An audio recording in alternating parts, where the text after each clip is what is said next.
Durbin wannabes. Are we going to do something with our life?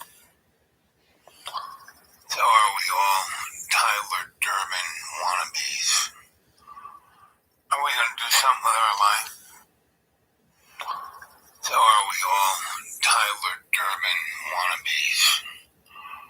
Are we going to do something with our life?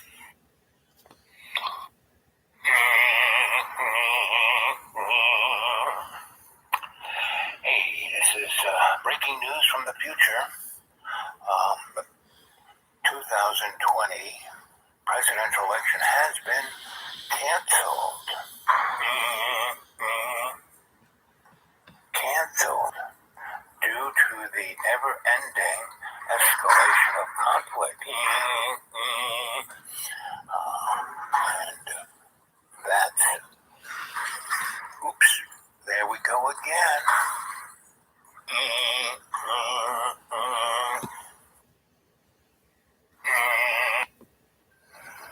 Hello, Earthlings. This is the alien penis head. I'm speaking to you through Sensei Al Bob. Be warned. We're coming. We're here. We're the alien penis head. Hello, Earthlings. This is the alien penis head. Well, we're ready for Christmas. It's a Christmas party here at Cheers, Archie Bunkers, and Sanford and Son. So, I'll show a few more of these.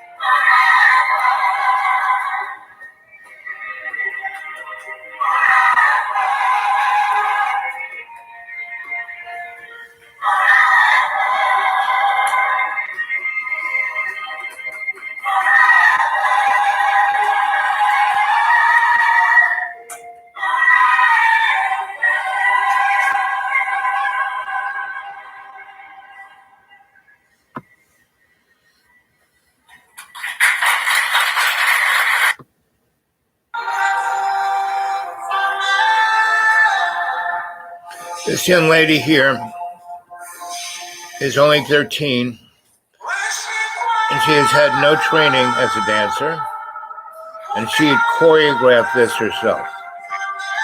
The young lady before her was 18 and had no training and choreographed that piece herself. Good morning, good evening, good afternoon, and welcome aboard. Let's see. Writing a short story right now.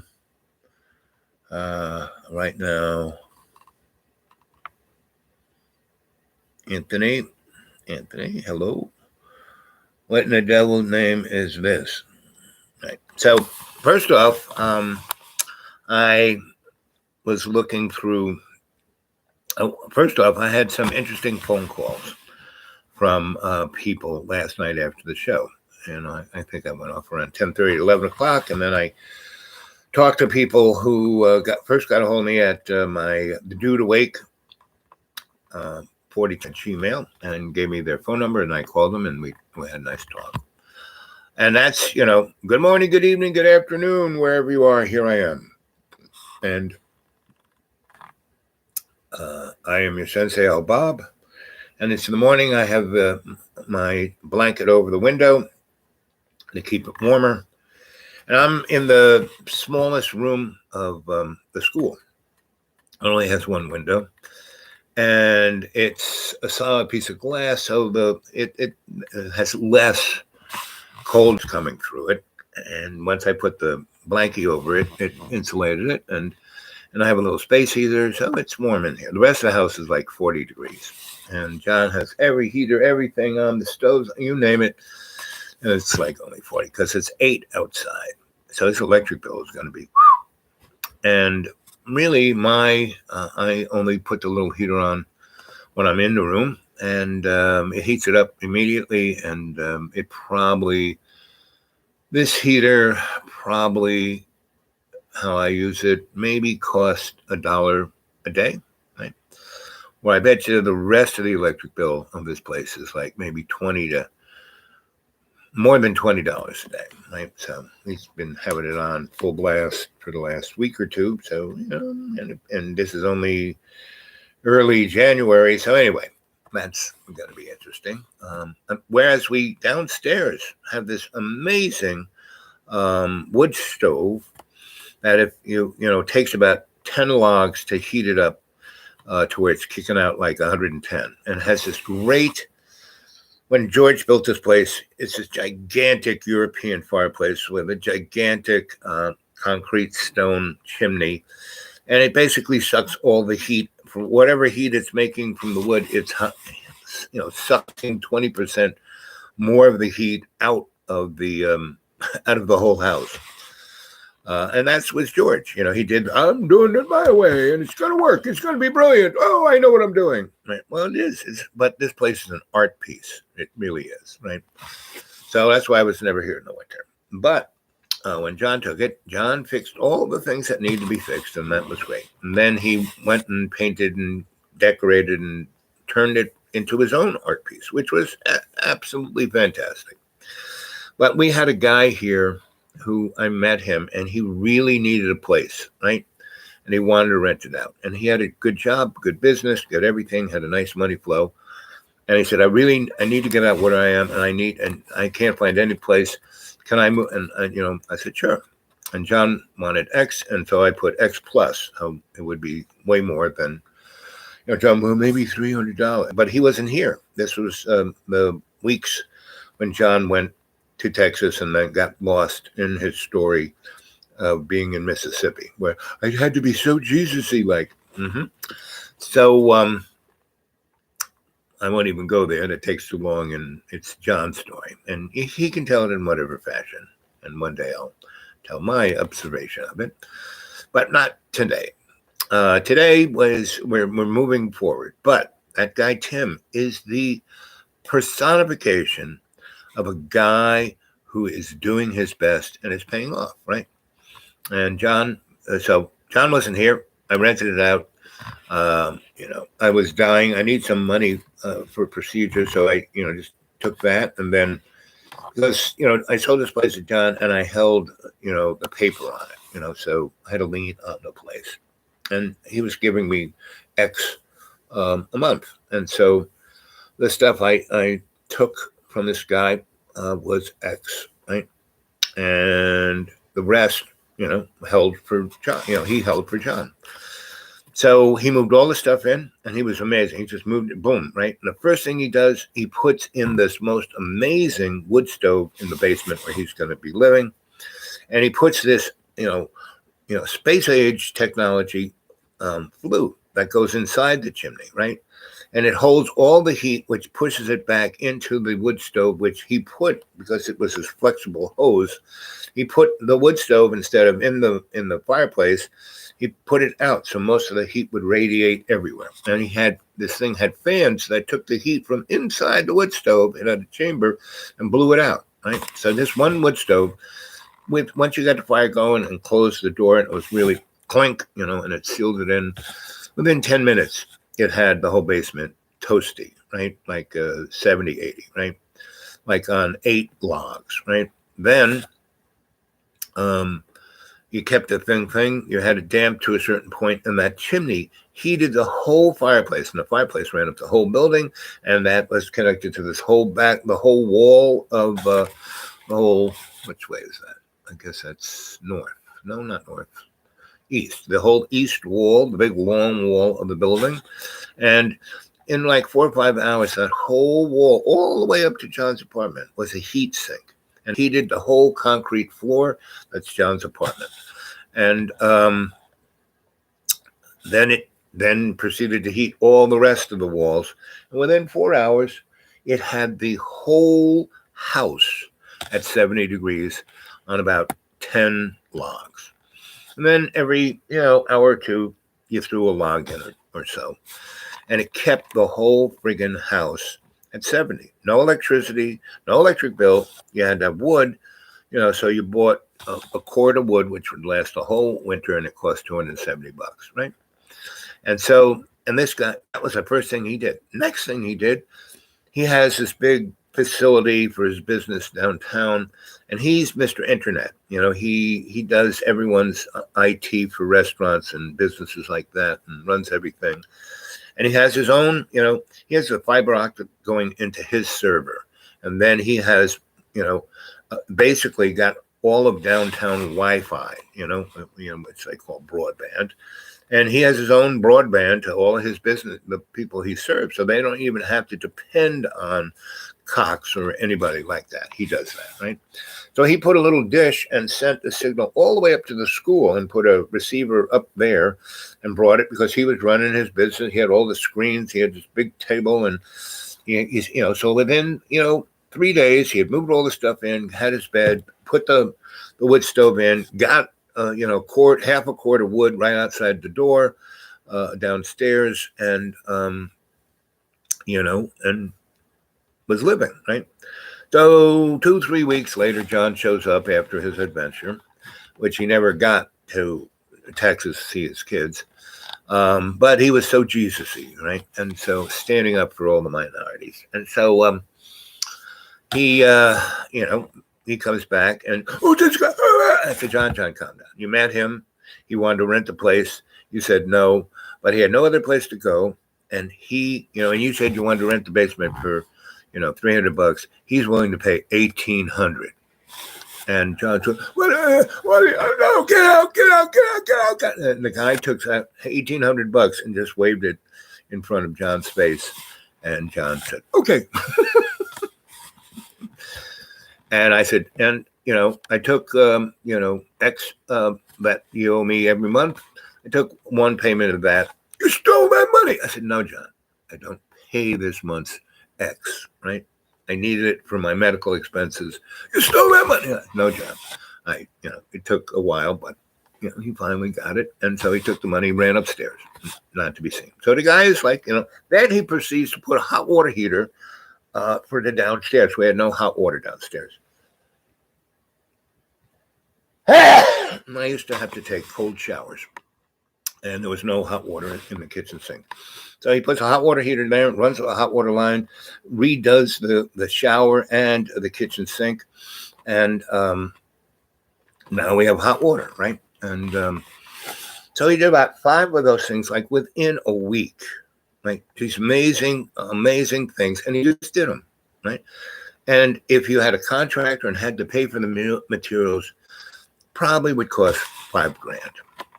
And John has had free, internet since then. And so the guy's running his business, and John used to stand at the top of the steps and listen to this guy's conversations, very similarly to what John does to me. He stands outside that door and listens to, he's probably out there right now.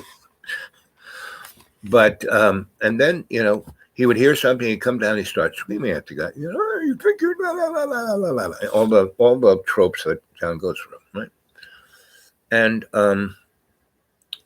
basically, guy was patient and didn't take the hook and just kept being here. And so he was here 2 months because he kept waving the greenbacks and John. And there was a guy, the people who, the lady and husband who built all of this, the school and the 8 other little, houses all around, 100 and something acres. They rented it out. That was how they kind of made their living. But when the guy died, who was a real hard ass, he got everyone to pay or they hit the high. He did that so much. Really sweet lady. So these people just taking advantage of it because the hill, like I said, it's a very paranormal, extraordinarily spiritual, energetic place. And it's like a puppy dog. It wants to make you happy. But it doesn't understand what's good for humans or even what humans are because it is, Gaia, right? And it's got the bigger picture. So it just senses, oh, you want to be a drug addict? Okay, here you go.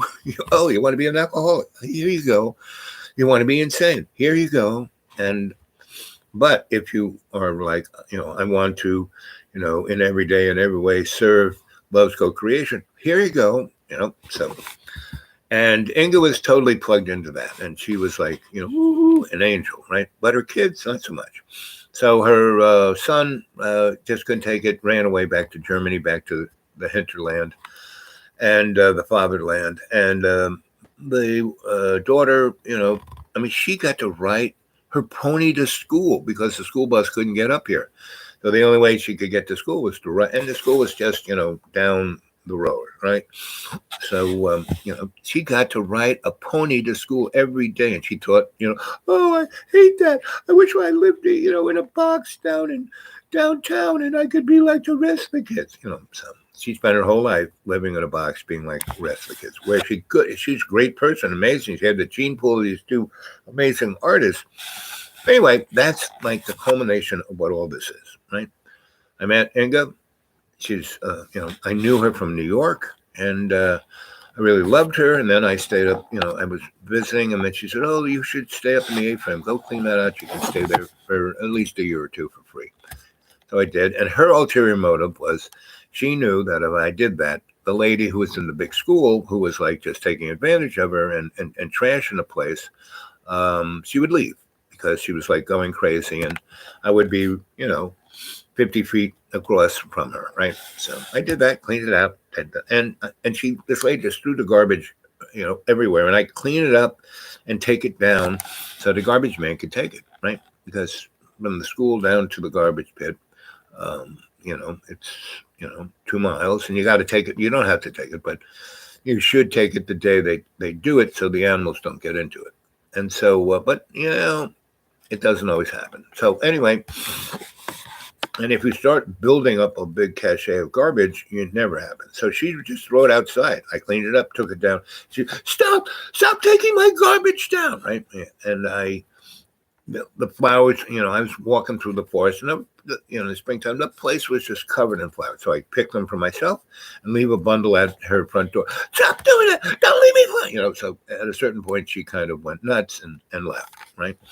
And that's what Inga wanted. And I would go, see Inga at least 4 or 5 times a week. She had this always a plate of food in the fridge, very old school hospitality, and I'd bring her groceries up to her because she couldn't make it down, and so we had a great old time. And then after months of that, and living in the A-frame, she goes, you should buy the school, and I said, sure. And she goes, my son-in-law will do all the business part of it. Just here's his phone number, you call him. And so, so I went down, I'm no dummy. I bought and sold real estate a lot. So especially after I couldn't get my family involved, and I had all these great ideas, and I've told you stories about that. I won't go into that. And so, I went down to the county. I said to the tax man, so what do you have this place appraised at? And they said 40 grand. Land and buildings, everything, 40 grand. Okay. So I go talk to the guy, and he goes, I want 125,000. Oh, I want. Now, that guy was kind of, he is what he is. He's got good side, bad side. He's like Mr. Mushroom. He knew everything about mushrooms. He really, really was. But he wasn't plugged into Gaia. He knew all the species. He knew what they all did. But he didn't understand the phyla. I mean, he understood that everything was connected, but it didn't matter to him. Right? He didn't plug into it until he died, and they put him in the ground, and the mushrooms ate him up. Then he knew firsthand what it was. But up until that's like 15 years later, 20 years later. But then he was like being Mr. Hardest, Mr. Business, I'm going to go. And I said, fine, sure, no problem. And he was like, what? I said, what? Give me your lawyer. I'll have my lawyer talk to his lawyer, and we'll work it out. We got a closing date, and we'll be good to go. And he goes, oh, what? You don't?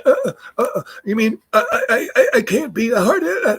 No, I agreed to everything you say, because this guy loved Inga. I mean, loved him. So I knew whatever he's saying, oh, it's going to be this much money. He wasn't going to take a nickel. Everything was going to go to her. She really needed it because nobody was paying her rent. So I, I had the money because I had a bunch of buildings and I had sold them. And it was right around the time of the we had a crash. People don't really realize we had a crash in 91, right? 92. I mean, the other side, 99, 2000. And one reason why we had 9/11 was that our economy was in the crapper, right? And George W. and Dick did just in less than 9 months did double duty on destroying the economy. So hey, how do you get the people not thinking about that? Well, let's have a war, right? So I did that, and we had the never-ending war, and they put it all on a credit card because they had no money to pay for it, so they put it on a credit card. Now they could, borrow trillions for that, but have kids health care? No. Have good schools? No. Have housing for everybody? No. Have health care? No. That's too expensive. We can't afford that. As Mitch McConnell said, all they want to do is tax and spend and health care and education, and if we do that, we'll just be Europe, So we go to the closing, and my lawyers talked to his lawyers. They worked it all out, get the closing date, all the above. And, I put I didn't get a mortgage. I had the money, and see, I had to spend X so I wouldn't have to, spend Y on taxes. I sold all his property, and if I didn't buy another piece of property with that money, then I'd have to spend half of it on taxes. So I said, screw this. This will all go to Inga. I'll get to school. It's a nice place. I'll see what I can do with it, and then I'll move on. Right. So, at the closing, so my lawyer talks to his lawyer, then I talked to the lawyer, and he's a very nice person. And I said, okay, so I'm going to put. He says, so you have this. I said, no, I'm not having a mortgage. He goes, what? You're not having a mortgage? No, I'm going to just pay for it. He goes, what? I said, yeah. You have $125,000 just to buy this place? I said, yes. And I explained to him what it was, and that, better to buy it right out and not have to pay half of it in taxes. He goes, yeah, that's a great business deal, but no one ever has that. I said, well, I do, and, not a problem. So we go to closing, and basically, the daughter and the son-in-law are expecting that, I'm not going to have the money. And, they're like, why are we even here? Blah, blah, blah. Inga's there, and she's like kissing me, and everything's great. And so we get the thing, and we sign all the papers, and Inga signs, and the guy goes, so where's the money? And his lawyer goes, oh, it's in the bank. He gave me a cashier's check, 2 weeks ago. It's been there, it's all certified, it's all ready to go. As soon as Inga's, everyone signs that, the money's in Inga's account. And the guy nearly shit a brick. The woman was like, it can't be. He couldn't have that. No way. Oh no, we're rich. He's not. He's just a bum. No, because they were expecting me just to be another one of the people who have lived in those places, right? Drug addict, alcoholic, loser, right? Not me. Sorry. And so deal is done. The deed is signed over to me. I'm paying the taxes, and I live there, right? And I do everything I do. And Inga is a party girl. So at least in the spring, summer, and fall, I had, because I have this beautiful deck. And of course, it's terribly made, and it's causing the building to fall down. And John fixed that. I mean, John fixed everything so this building would last another 100 years, right? And that it would stay clean and dry and neat. And that's why John is the people's saint of truth. And anyway, I moved in, and, I had my mama dog, and we surveyed everything, and I found this place to be this spiritual, I unearthed all this Cherokee stuff, seeing that it was, one of their spiritual spots, and they had all the things that you have, I've already explained it. You can just go back and watch the shows. One thing I've done, I just want to make a little sidebar. I was putting the show up. I read all of the things that you had, which I just, had things clicked, and it worked, and I got a live show. I went and read them. And one of the things was about the access to the chat. And because we're having bots, I hit the button where it said public open to anybody. I hit the one that said only open to subscribers, right? And so I thought that would keep the trolls and bots away, because they can only be the only people who can chat is subscribers. So all the cadre who aren't subscribers, you better subscribe. And you can't chat unless it's like you've been a subscriber for at least 15 days or something like that. So that's the only thing I've changed. And it seems Anthony's gotten on. Lana's there. So anyway, that was how I got to school, right? And then I did a lot of things here. But after 3 years, I ran my mystery school, and it was just like George and Inga schools. I built this thing to be an art school, and people just jerked off, right? And George loved jerking off. Inga was like the only serious, the only adult in the crew, and that's why they survived. You should read her book, Trail to Inglis, and it tells all about her life and World War II. And that they were just one step away from going into the death camp. It was just always, they never caught up. They were always on the step, on the bop, right? So, so that's a taste of what this is, and the difference between Inga and George, who built this place, the losers who lived here for a good 15 years, and me, who bought it and did my best with it, and then I passed it on to John. And John, he did his best by saving it, but he still has to step up to do the best for himself. He's still in that loop. And today, I woke up after, and so what happened was, after last night's show, which was a very show, right? And I don't take anything down. I just move forward. But if I was going to take anything down, I would take that down. And John, at the same time, did a live chat while I was doing a live chat. That was one of the things that was like dueling laptops, right? And John wants me to do a live chat show on his thing, so I don't use my thing, right? So, and I said, well, John, maybe later today. Yeah, sure, I'll do it. He wants me to do a show on Salvatore Dali, another, same old same, right? Now, my shows are tailored for the chat of the cadre, right? And I'm here to tell a story that is wide, roams every which way. And at the end, everything ties together. And that's my metaphor to show this is what life's about. It's all this stuff that's all over the place, but it can tie together. So after I did that show, and I was just sitting around thinking and reading and writing, I'm still writing my novels.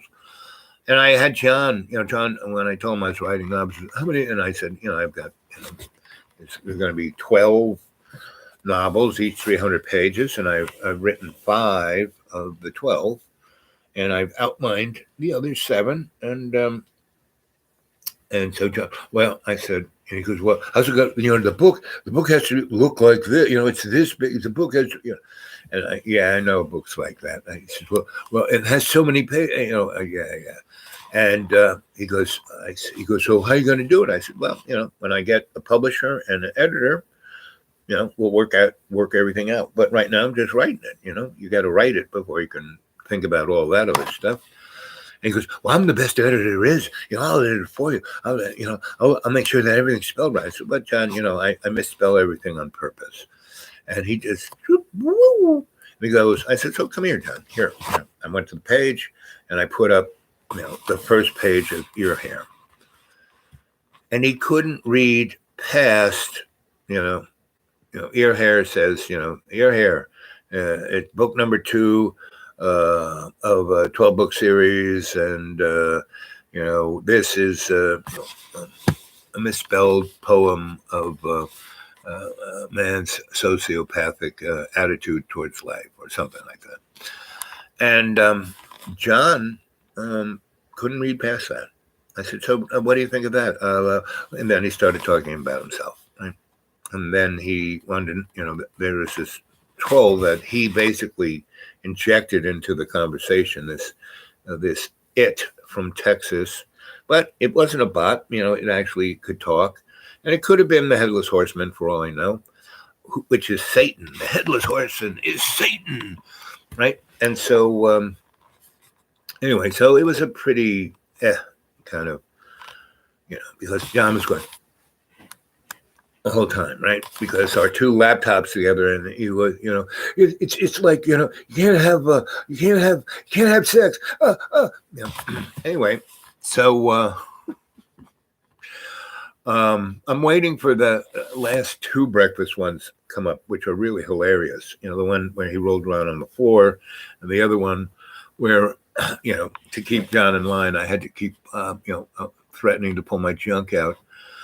So anyway, it's getting on now to be 11 o'clock, and I hit bing, bing, bing, and I kind of check who's sending me an email, and it's these people who say, "Hey, I watched your show; it was pretty amazing. Here's my phone number. Give me a call." So I call up one person, and they are a guy who the first guy I talked to was a guy who was from. I guess he's a California. He grew up in California, and he's living in the West, like New Mexico or someplace around there, and or Nevada or Arizona. I'm not quite sure, but he has a recording studio, and a real deal recording studio. Like Studer and Neve and $1,500 microphones, and the real deal. And he goes, "You have this amazing voice, and it's the way you tell stories. I have never heard anybody tell stories like you." And, you are doing it the way you're doing it. And I understand, it's like, and he had gone to school to be a philosopher. So he was, Heidegger and Nietzsche, and he was like, quoting everything is, you're just like those guys, meaning you don't care about, you're not going to comply with the social norms. You're not outside the social norms per se, you're not, a person who's psychotic or sociopathic or any of those things. You're just you. And, there are not too many people who are just themselves and basically act in an act of service to humanity by being themselves and not complying. Give me a good example of, hey, if we all did this, we'd have peace on earth and heaven would reign, right? So we're having this great theological, but he's saying, what I really think you need to do is, go get John. He's got, obviously has, he's being funded and he's got money, and he doesn't know the story at all, but he's just looking at John and been watching the channel and his channel, and he goes, so he goes, you should go to him and say, hey, why don't you be the producer of this show? And because he said his interruption is like, it's like, it's interesting. It's like watching a train wreck. It's interesting up to a point. And he said, what you need to do is you should tell your stories, but you need to, he said, I had this vision that you should come, go to a recording studio. I said, well, John has one. He says, no. He goes, what he's got, S17 microphones for $150. No, you need like a, 40,000, the kind of microphone that Frank Sinatra used to use, and that's why he sounded so good. He goes, you got a great voice. And if you had a real good microphone that, animated every little nuance and then put it down on a real, recording device, Exploring Squirrel. Hello, Exploring Squirrel. You're new to the chat, or are you? You must. Well, you wouldn't have gotten in unless you were a subscriber. So anyway, so we talk and talk and talk, and his idea is, I have this great, $1 million recording studio out in the West. I would be happy if you guys could get yourself. You're talking about a road trip. Take a road trip here, and stay. There's this really nice place that I could get you into for nothing, like $20-$30 a night. It's really fancy, high end, Airbnb. And, it's shit as cold here and no one's here now, but, so anyway, if you can get yourself here, I can put you up, not in my house, but into that place, and I would let you record. and John could be the producer. He couldn't be on Mike, it's you telling a story.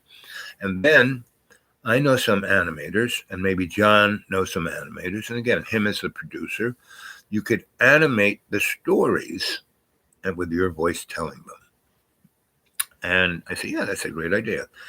And I said, but I don't know about, John probably wanted. Oh no, you got to ask him.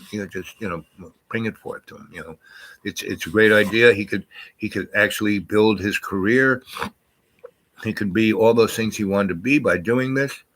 And they said, but he does the same thing over and over again, and that's not too interesting, right? Even when he breaks into your, comes down and just puts himself in the picture, and you let him, and it's obviously why you let him. And that guy who called him the, people's saint of truth, he goes, it's so true. This guy is really representing not just an individual characteristic, but a human planetary characteristic, and that's why things are so off the hook, And John is, you just have to look at it, and if you got an open mind, you go, that's what's, I'm doing that kind of, or look at this. And so we had this really, it lasted 3 hours. Amazing. This guy's an amazing guy, right? And he offered us everything, the whole recording. He says, I normally get at least $1,000 a day for my recording studio. I think we could do this in 3 days, and I wouldn't charge you a nickel. That's pretty generous, righteous guy who believes in what I do and what's going on here, right? So, yeah, nice call. I said, yep, I'll bring it up to John. I said, I don't know where it'll go. I have a feeling that he won't want to do it, but I won't, that's just me living with him and knowing him closely for 7 years.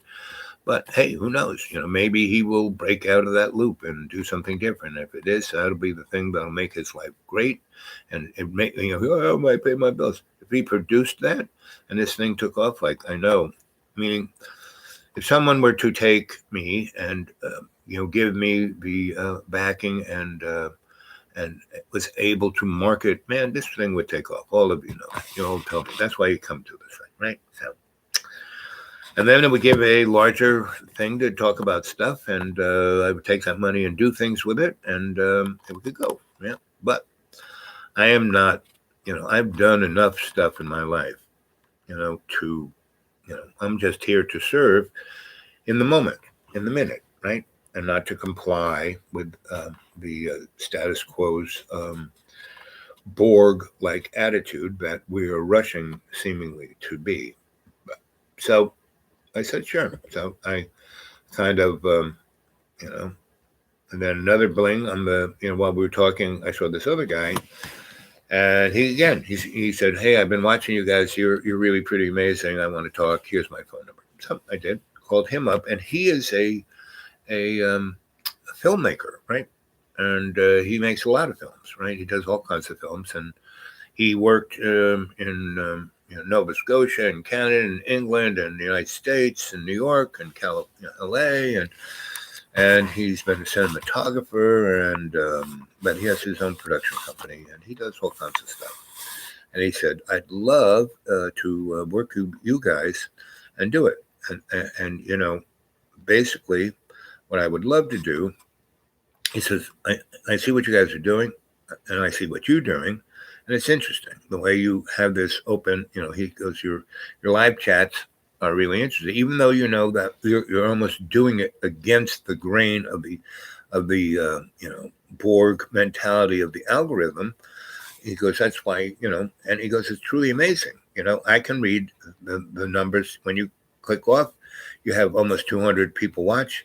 The next morning, it says you have like 60 people watch. It's like it's pretty amazing. And when you click off, it says you had people watch for 6 hours, and the accumulated time is like 180 hours, and then it says accumulated time, and that's to keep you under, keep you back on the farm.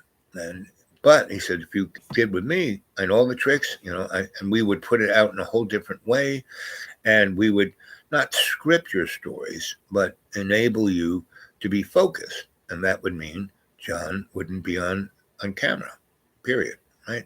And he said he could be involved in a lot of ways. He can be out there. He could be a producer. He could do a lot of things. His name will be on there. He could be, making, movies like he says he wants to, right? And that would give him a foot up into what he might want to do himself, right? So there are two truly amazing opportunities, right? And both of them said, John, you and John have this chemistry that's truly interesting. But unless it's scripted, unless it moves forward, unless it's in a dynamic that people want to watch, people will watch it for, people watch you. It seems like people watch you for hours, just you, right? But when it's you and John, the numbers show that they watch maybe 5 minutes, right? So anyway, so that was two very interesting things. And I went to bed around 4 and I had a really amazing conversation with that guy. And he too said, listen, if you guys can get your butts here, we can work something out where you don't have to put money up. But for John to be a producer, the number one thing is he's obviously got a lot, his family has a lot of cash. They've already funded a number of his major, because John goes on and on about it. John is like an open book about that stuff. And he just goes on. And then he complains, and blames his parents and everyone else. And so he said, John is a real asset, but he has to wake up and become the real John he is. One of the more interesting things, especially in the last week or two, is but the whole time you guys were together, you did the same thing. You tried to help him and be patient and, constantly, one of the reasons you're doing this is to help him be the best he can be, to come out of his shell or dungeon or jail or whatever it is he's in and get a life and have a life that would be great.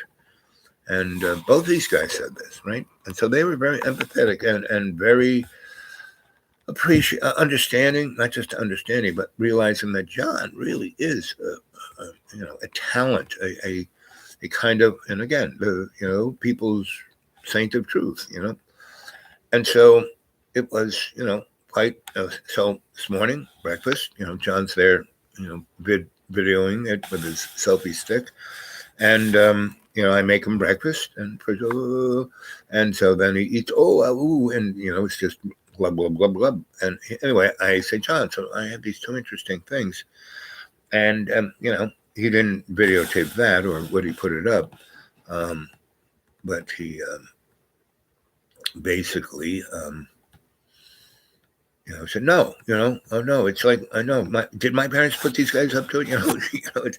They're saying why I'm bad and why, I need to, I said, and I talked about what criticism was and what critique was. And I was trying to make, these guys were giving critique and not criticism, right? And not everyone's his parents and not everything's the same old same. Guy, Andy, the famous one. Oh, Andy, yes. The stand-up comedian who pretended he was a wrestler and Elvis and yes. Yep. The comedian. Yep. Well, actually, he's kind of like Andy, but see, Andy was really brilliant in that he knew the line and everything he did was an act, just like the guy who did Pee-wee's Playhouse. That was an act, right? Because when you met them in person, which I met both those guys in person, they were not like that. But John is just, whatever you see on the screen that's what you're going to see whenever you meet him, right? So you can't have a real conversation. You can't talk about any books, any novels, what's your favorite music, what's your favorite movie. I'm the best, it's always about. So those guys played John. They weren't John. John is John. And like I said, he's got this line, a sweet, really smart, really great, generous person over here, and then this monster over here. And earlier on, 7 years ago, he was more monster than the sweet guy. Now he's more the sweet guy, right? And today is 2 weeks I've been here. So Um, in those 2 weeks, he has been moving forward, little steps, but he's moving forward, right? So um, that's a great sign. Maybe there's going to be a point where he and gets out on that and realizes, oh, I've been asleep. I haven't, okay, it's time for me to, right? And if he could ever muster himself together, because he really can do anything. I mean, he fixed this place up pretty amazing. Of course, he had, his parents' money, and he had all these people. It's like, oh, I work 16 hours, Yes, he did stuff, but the majority of everything he had, the heavy lifting stuff, he had people doing, and he didn't like that, because they were competent at it, and he felt they were showing him up. Just like the guy who lived here for 2 months, and did all these amazing things at his place and never charged John a nickel, and was paying him like $1,000 more than John actually thought he could get, right? And he's left the internet on for John. Most people would have just clicked it off, because all he has to do is click it off. And the antenna's only up there with a sandbag, and every time the wind blows it like out of alignment, he'll climb up there and fix it. So this guy is a really nice guy. So basically what happened to him was one of those drunken folk who were in the homestead, I helped facilitated him from here into there, and that drunk kind of left. And that's a whole nother story, but got him out and got that guy in. And then that guy went to work on that house and did the same thing. He put a really great wood stove. He fixed this, that, and all the things, because it made his life more. He did it to make his life comfortable. And now he's been there, 4 years, give or take. And he is the most, competent person there, right? So anyway, so the things I played at the opening, are we all just, Tyler Durbin? Are we all just Tyler Durbin? I am the space alien dickhead, talking to you, And then I showed these two women. That I've been working in every community in this city of Roanoke, like every rich, poor, white, black, green, because I realized that Roanoke was the demographic microcosm of America, and I was getting at that when I bought this thing. One of my main gigs was studying specific topics tie it into the demographics of the Americans. What would this affect that, right? And I used to have to travel around and go to different cities and plug myself in and find how to do that. But once I realized that Roanoke was the microcosm of all America, I didn't go anywhere. That's why I bought this place. That's why I bought this stuff downtown. That's why I spent 2 years. And if you go a couple of nights back, I told stories about when I was wearing the Christmas lights. I was telling stories of living downtown Roanoke and all the stuff. And one of the things about Roanoke is that something really exciting happens. It does great, crash, and then come back. And that's America. We basically have, the world has depressions, on a 60-year thing, and usually it's 60 to 20-year period. There is this kind of social, moral, economic collapse, and it's not just economic; it's environmentally, and it's usually punctuated by a war, right? Just like 9/11 punctuated the economic collapse of the dot-com bubble, right? And if you go study J.P. Morgan, he basically defined that. Manufacture a problem, create a solution, and then because you've done both, you take advantage of. You're the one who wins on the other side. And J.P. Morgan, that's what he did. But he was like Elon Musk. He was just the poster boy. For European, his father went over to England and was there getting the capital and then funneling through JP, who then invested in all the railroads, the corporate, the steel mills. He bought Carnegie Steel for $1 billion, you know, and all of that money and power. He was just the poster boy for basically Mr. Rothschild. But Rothschild was just another poster boy. You know, the Illuminati is just a poster boy. It's not really. That's not Mr. Globaloni. You know. And John wants me to do. He wants to give me his laptop and for me to tell the story of Salvatore Dali, because I met Salvatore Dali. You know, so I was like I was like the Forrest Gump of New York City, right? I was always just in the I had a nickname called Perfect Timing, and I would just be. I mean, all the girls said, "Oh, perfect timing," you know. So everything I did, I just would step into it, right?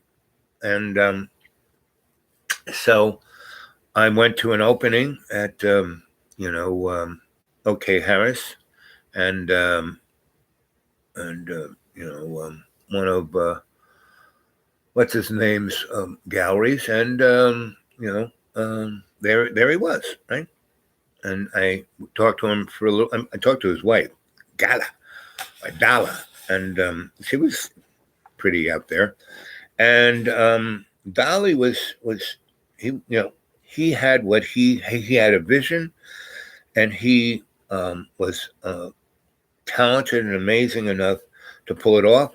And he, again, was Mr. Perfect Timing, because if he had done it, 5 years earlier, it would have, no one would have looked at, a couple of years later, everybody would be doing it. He was just right, very much like Andy Warhol. Both those guys, perfect timing, right? And Andy, so, what's the interesting thing is Salvatore Dali and Andy Warhol, you put those two guys together, and also, the guy that, what's the name I was talking about, the comedian, writing a short story right now. That's good. Anthony, hello. Hi, Bob Lana. Hey, sweetie. And, Exploring Squirrel. Hello. Comedian. The famous guy. Right. So if you put those three guys together, the guy, Andy Kaufman, and, Salvatore Dali, and Andy Warhol, you would get John Birmingham, right? But all of those people were conscious of who they were and what they were doing, right? And they weren't responding to hormonal motifs, right? And so, and they did not worry. I mean, Andy, but none of them cared really what people thought of them, right? And pretty much all of them were really sensitive and aware of what the surface did to the observer, right? So the clothes they wore, the things they did, all of that was really conscious choice on their part to push forward their career, right? Not stop it in its tracks, right? And, another person who did that was David Bowie, right? Whereas somebody like, Joni Mitchell, she was just who she was. She did what you wanted, and everything about her was so that it was great, and there was no other, there still is no other Joni Mitchell. And I hope that she's alive. I mean, she smokes like a pack of cigarettes a day, and it hasn't, and she's like 90 something probably. Like, she's probably 20 years older than me. So, yeah, that's 90 something, And same thing with the Rolling Stones. That's not who they guys are. Same with the Beatles. They had a really orchestrated look, very almost scientific of putting out this product. And then once they got famous, they were going in their, experimental ways of doing something way different. But they realized once they had the attention by doing that, And again, they were perfect timing. Like Rolling Stones, they've been doing this thing, what, like 70 years? And they keep kicking out albums and songs that are the perfect timing, right? Every album is like not a replay of the last successful album. And so that's what it is. And so anyway, at least there's two people there. So I was at a show. I met Dala, and he would leave her alone because he was going after every other. This is Salvatore Dali. I mean, he was the party's animal. And he was, I think, the Statler Hilton, where was his base of operation. And in the 20s, when he hit there, he had a pretty big show. He had this kick-ass party in their piano bar that was right on Broadway or Fifth Avenue or some major road, thing. And it was these big windows that looked out into the city, really, but was on, above the ground floor, right? And so somebody was singing and got playing the piano.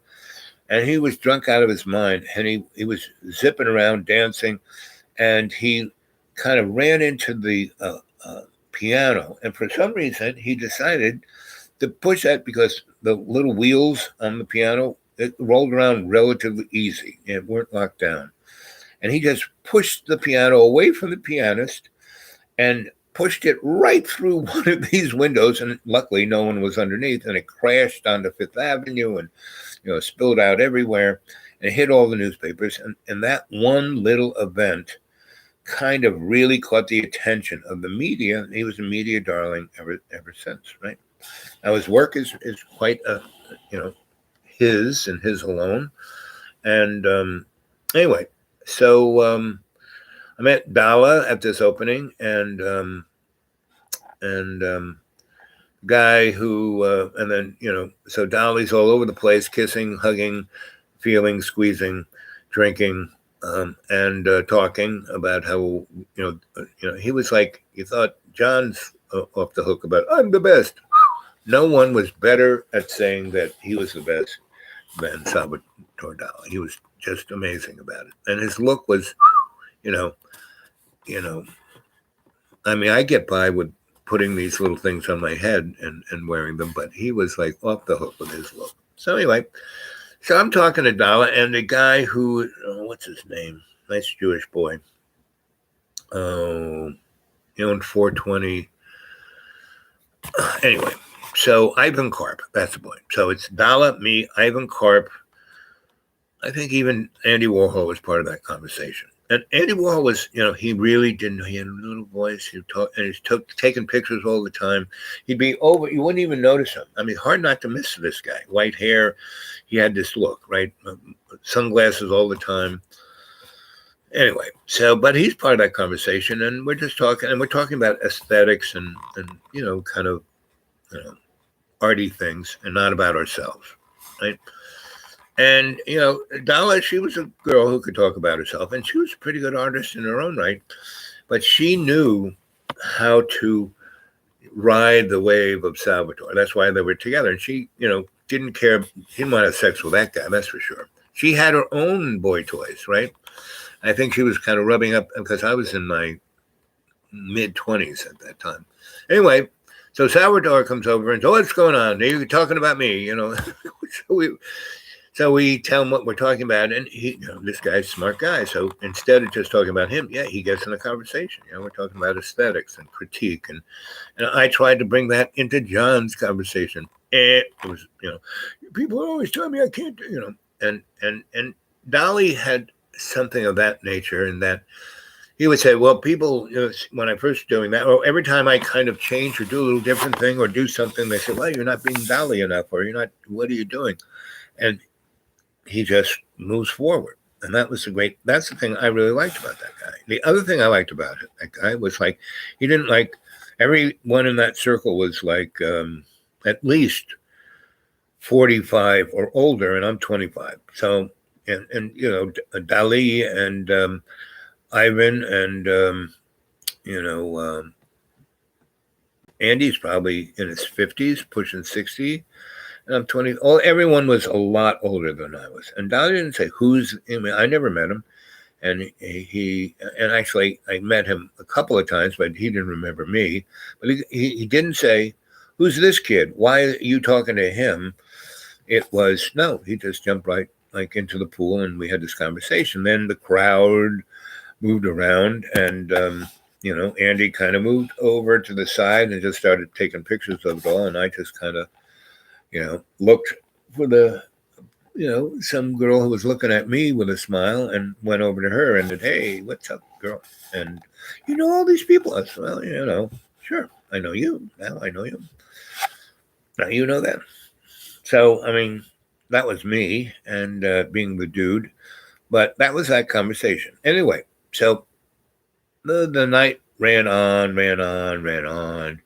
And I lived, just not upstairs, but almost upstairs from this gallery, right? Just, out one door, across the loading dock, up another door, up to my place, right? So anyway, and I had a pretty amazing place, and I had a lot of stuff in it. And once they kind of closed the party, I actually kind of moved up there. But it wasn't like the 500 people, it was about 15, 20 people.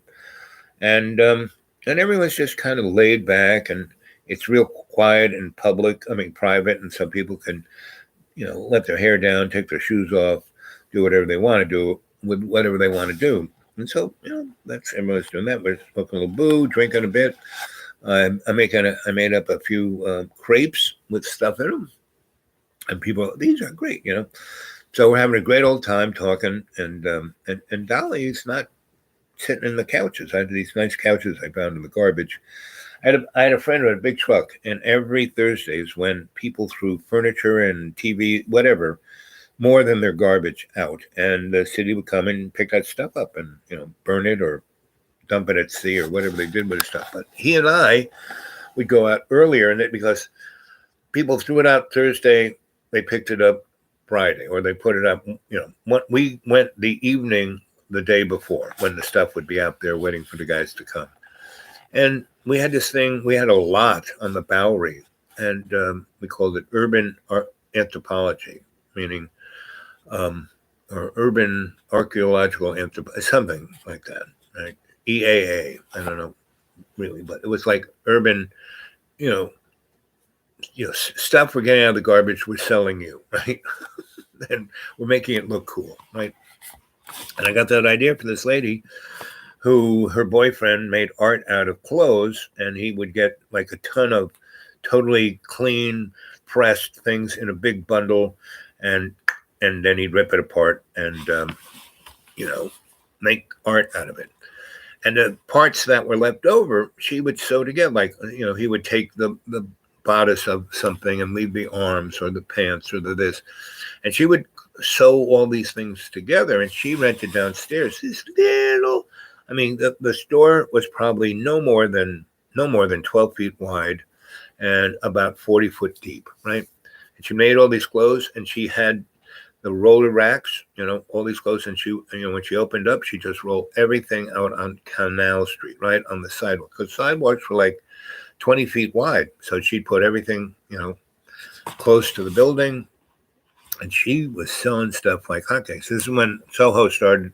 People used to come to Soho like tourists, buses would come by. We were like animals in a cage. And I had a friend who got, started a thing called Food. And I helped her open that up. And she and her girlfriend were two beautiful,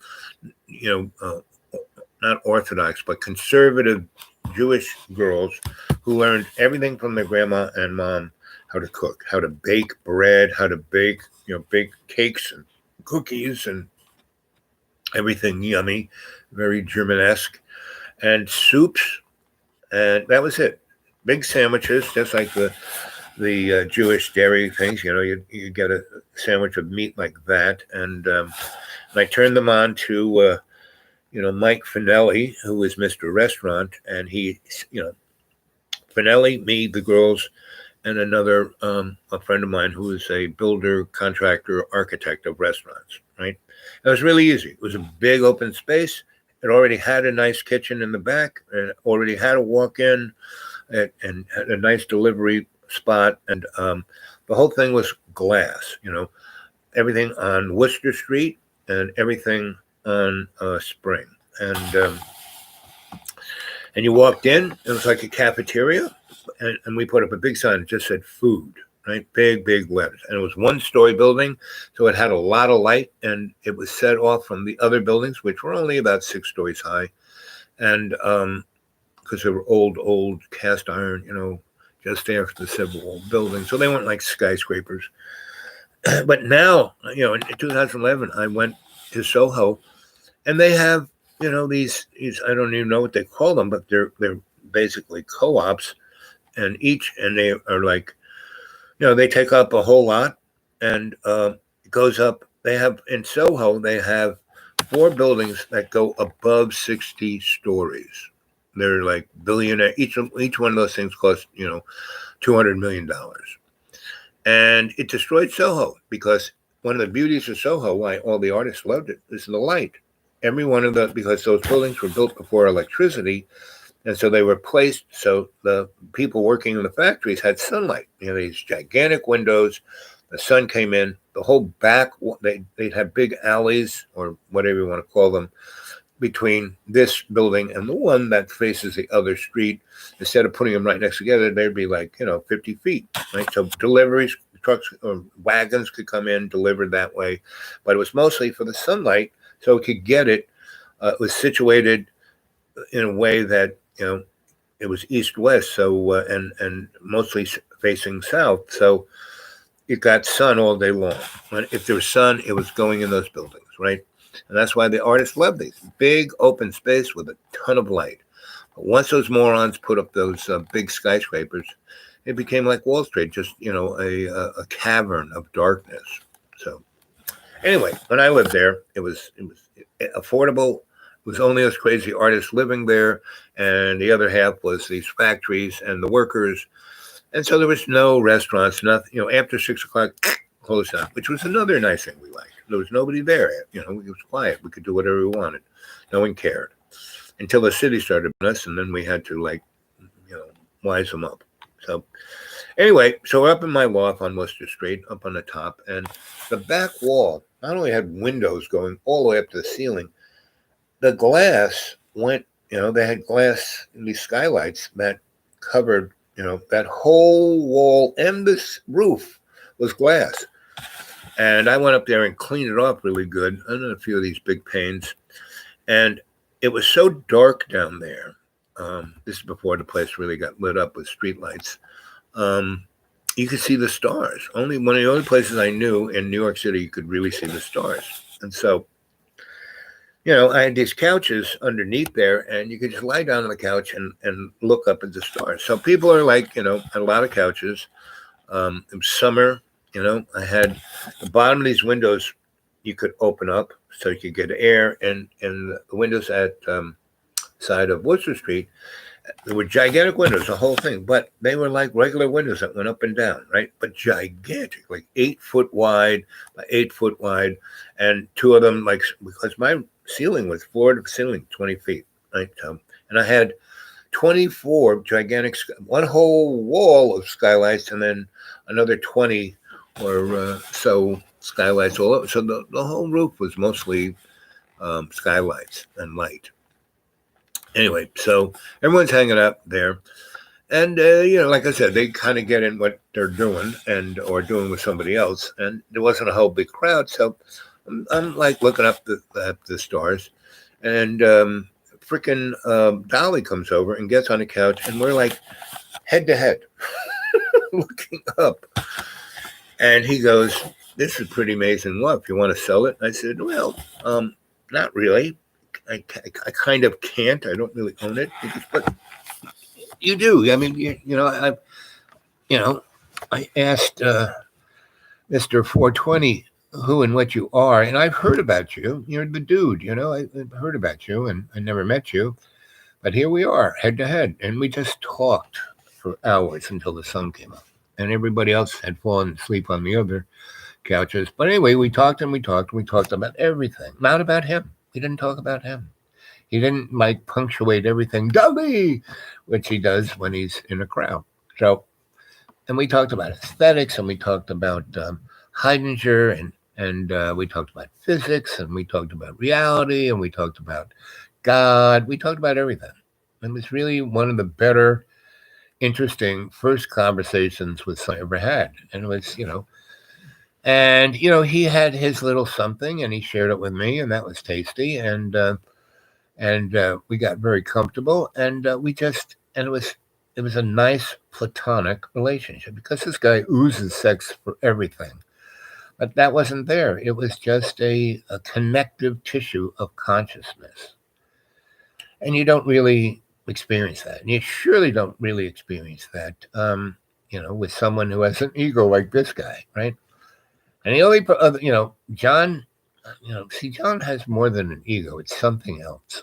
So it goes beyond ego. And so there is no real, what I shared with Salvatore Dali, John just, at least at this time, John is not capable of that, right? And that's why he's lived here for 2.5 years all by his lonesome, right? Because I'm the only guy who can kind of hang with John, right? So, and not, take it personal, right? Or want, to, kind of hang on to John because, he has access to things. And they can get off on the Freudenscheid, the watching John suffer. I get no pleasure out of when John suffers, and that's like 80% of the day, right?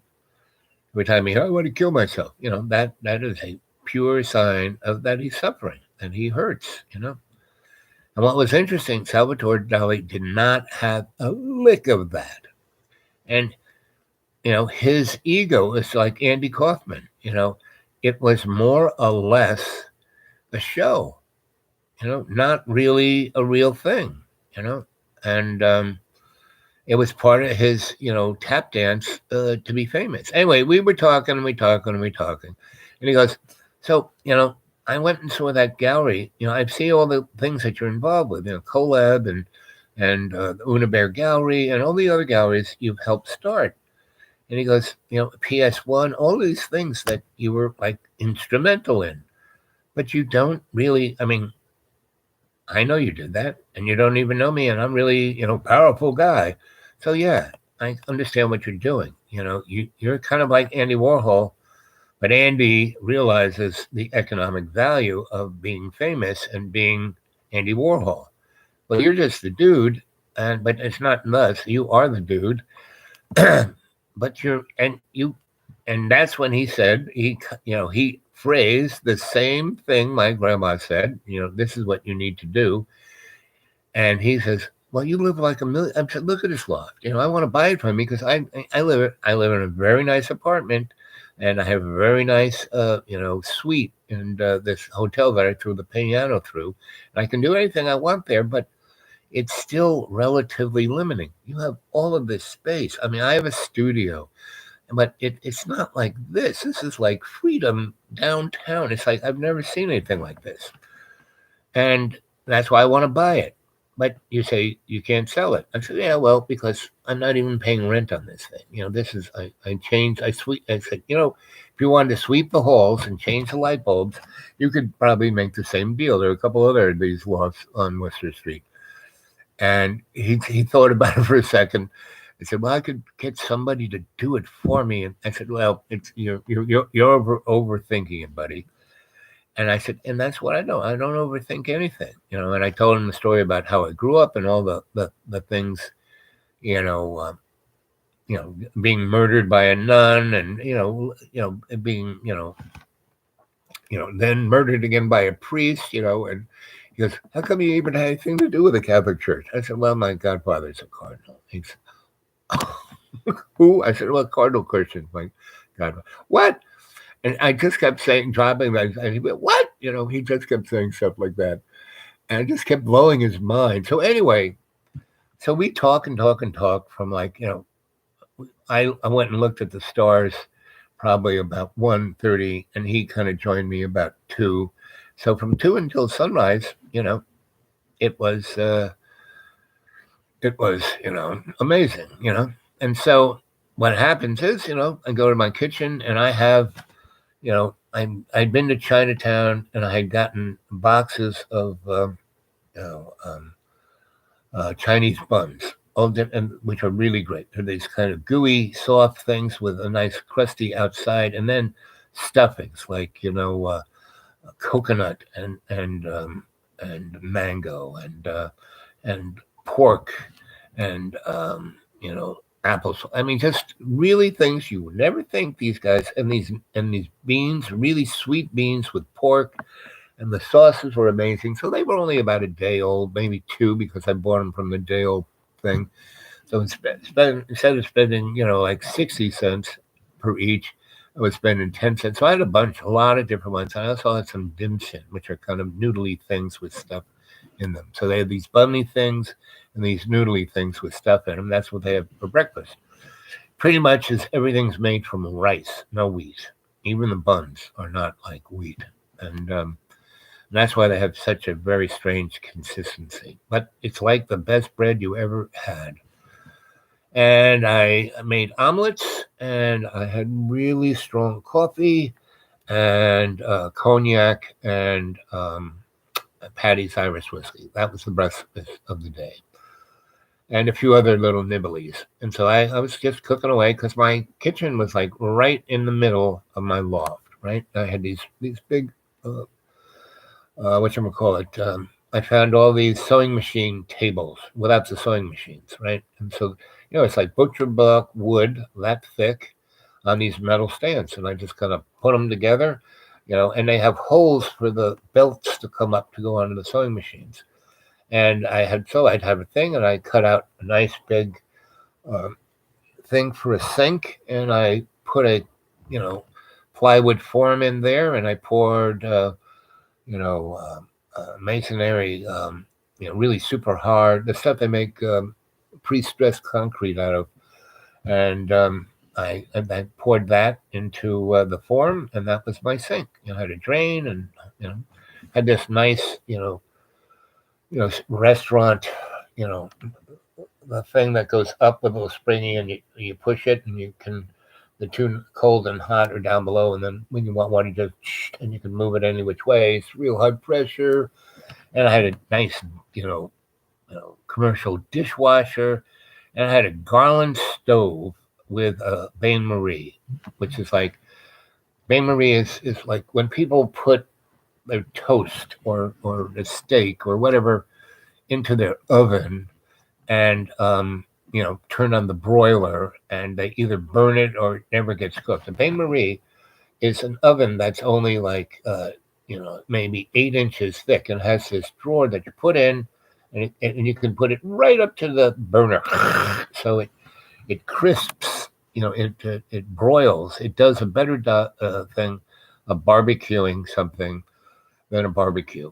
So that's for restaurants. It's bain marie. And so I had this. I worked on a restaurant. And, I was in this restaurant supply place buying stuff for the restaurant, and I had this like really gigantic Garland, 9 burners and 2 big ovens and 2 bain maries and a hood built into it. So you could have a grease fire, and it also had a fryolator, right, all in one, and it had a hood, so if the thing caught fire, it wouldn't burn your house down. And you could put it. So I had it standing right there underneath a a skylight that had this window. So I took the window out and stuck the thing for the hood in that. And it was great, it was like a stage. So everyone sat around this big thing, or sat on I had a ton of, because we went out at once a week and just got all kinds of stuff. And the architectural stuff we moved into this lot. Well, things like clothes and furniture, not so much, because it would get wet. We had no roof. And so that's why I had all these amazing couches and easy chairs and you name it. And coffee tables. I had a zillion coffee tables.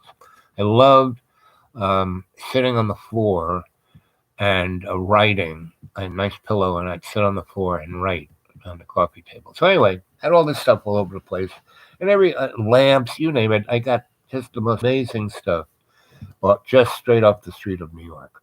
So, and we sold a good deal of that. Our little lot. My friend, he was a New York City Fire Department guy, and he hurt himself in a fire, so he didn't fight fires. He taught at the fire department university there, and he was an architect. He went to Cooper Union, so we were both Cooper Union boys, and I lived in this other loft in Williamsburg, Brooklyn, where we had water and we didn't have a drain, so we would basically we had all the hot water we wanted. We had amazing hot water pressure, and so I had a almost fire hose with a fire hose thing, and I would, everyone would get naked, and we'd, hose each other down, and then soap each other up, and then we'd hose each other down, and then we'd dry off and put our clothes on, and the water would be all over the floor, and then I had these big street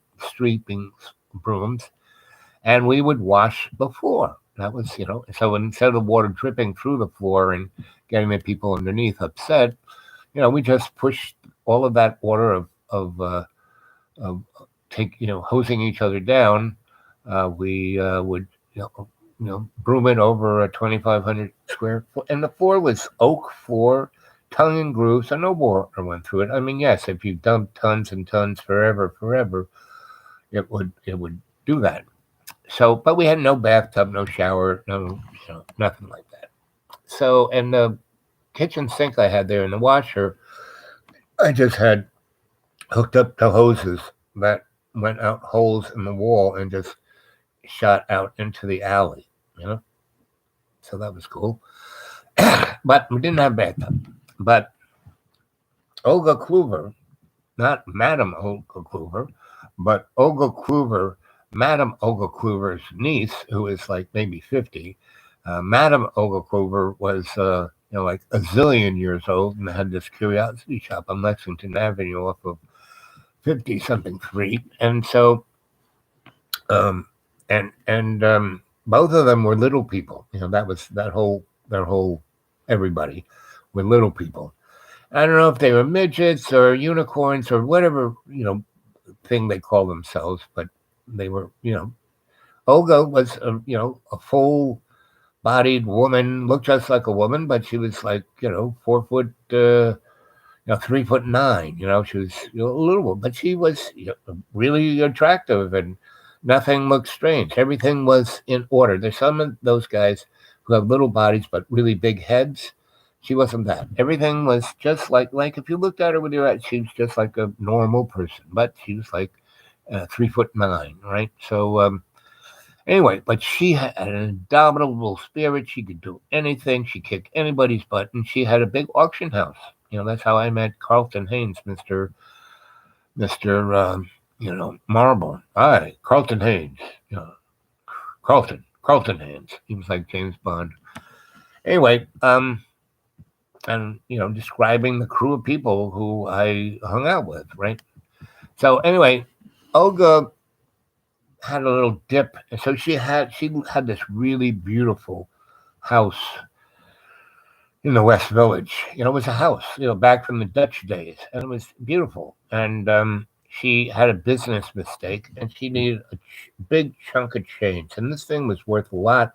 People always offering a lot of money, even back in those days. And because it was just so special and just so amazing. So she had to sell her house. So for, until she got back on her feet, she basically, I don't know if she sold it or rented it for a long term or something, but she had to get out of there. And because I can't imagine her selling that place, but she had to get out of there. So she goes, "Can I come and live in your loft?" And I said, "Sure." So, and she's, in my neighborhood, if the OGs, if the gangs, if all the kids didn't know you, they basically kill you. And I remember she drove up in this gigantic truck, which was her auction truck that could, had a crane. She could lift anything, take anything, move anything. She could do it by herself, and she's this 3'9" person. She gets out of this gigantic truck. Truck pulls up, and so this is a big commercial building. During the week, there's always lots of big trucks. She pulls up, and she kicks open the door, and she puts out a ladder, like an 8-foot ladder, and climbs out of the truck on the ladder. And all the guys who are hanging out at Mr. Chuchi Fritos are just like, right? And she goes over, and this guy is like about to say something about her size. And she was a friend. How I met her was she was a friend of my Aikido master girlfriend that I did the show on cable TV where she would only wear underpants and a brassiere, and she was no small person. She was not really tall, but she was like 5 something. But she was like, you looked at when she had clothes on, you were like, but just a brassiere, and she always wore these brassieres that pushed her beautiful, amazing breasts up. And Howard were her she loved showing her aureolas. So she would wear these amazing deep bodice dresses, and her aureolas were, hi, I'm an aureola. So, and she could kick, she could beat, I've always liked, women who could who could beat the crap out of you, but they wouldn't she beat the crap out of everybody but me, something else. So, that's how I met Olga. And Olga had, and this woman had, a Hambu. She taught women how to protect themselves, to like be kick-ass. So anyway, Olga's going into Mr. Chuchi, and I told her about the name, but I said, and so you can park here, and you go up to the loading thing and hit the button and ask for the super, and he'll take you to where I am. I mean, she knew where I was. She'd been up to my place many times because I had these big parties there.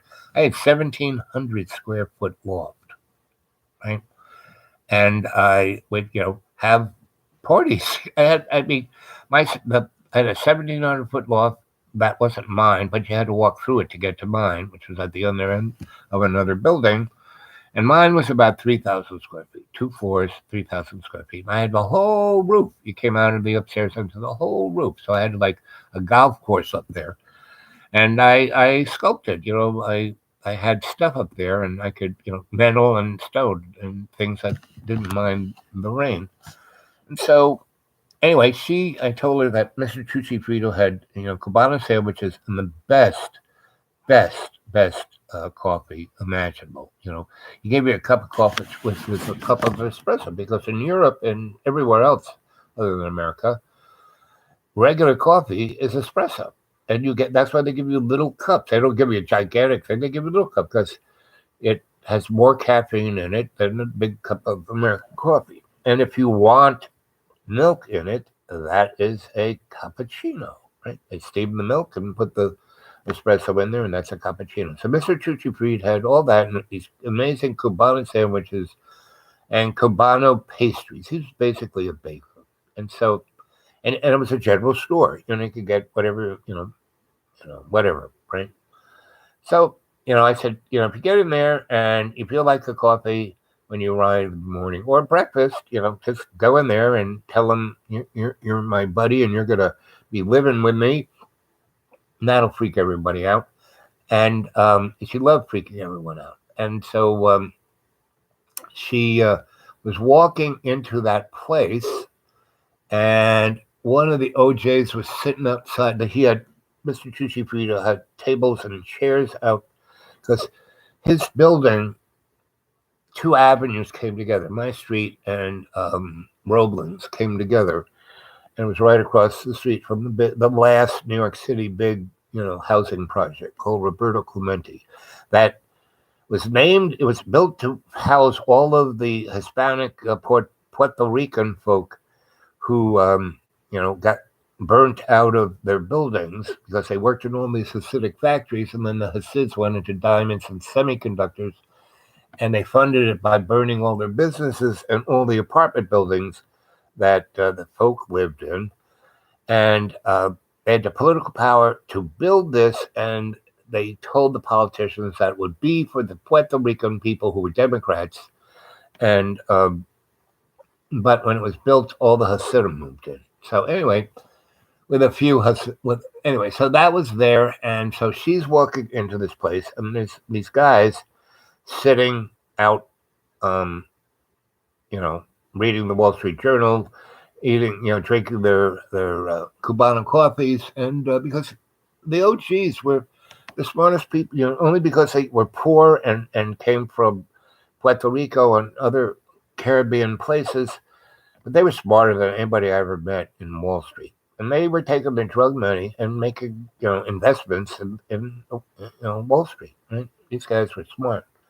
Anyway, so they're sitting, and their crew would be standing or leaning, or on top of a dumpster or doing something, but they definitely weren't sitting with the OGs. They were around them, like protecting them, but and so the OGs could just sit in the sun and read the Wall Street Journal. Anyway, so she's walking in, and I kind of, you couldn't miss her truck. It was a diesel, and it had this guttural sound to it, especially when she stopped and gunned the engine and turned the motor off. Anyway, so she did that. So I'm like looking out the window, and I see, she get out of the truck with a ladder, and she kind of walks across the street, up the street to Mr. Chuchi Fritos, and she's walking in, and one of those guys makes a comment about her size. And he's leaning on this picket fence, which is protecting the staircase that goes down into the basement of Mr. Chuchi Fritos' thing. And so she kicks him on the side, and he flips right over, head first, into, 6 feet down, smack into a garbage pail that he's like, his legs are, you can see the top of his legs going, and his head is in the garbage pail, and it's like full of water, and he can't get out. And she just walks in. And everyone first looks down at him, and then kind of looks at her, and she gives him a look like, you want to end up there? And then she just kind of turns in and goes into Mr. Chuchi Fritos. I told the OGs about her. I said, don't mess with her. You won't be happy. And so they just kind of smile, and they kind of look up where I'm at. And I'm like in the window, and I'm like this, right? And I go like this, meaning when Olga comes out, ask her to get me a Cubano sandwich and, a large, because I would get a large cup of, espresso, not the, Anyway, so because he sold those too, right? So she kind of comes out just with a coffee, and I see them talking, and they bow their heads, and they're very respectful, and I've told her about those guys, so they hit it off great. So she sits down, has coffee with them, they talk, I go, mm-hmm. And so I go back to whatever I'm doing. About 20 minutes later, she comes back with 2 Cubano sandwiches and 2 new coffees.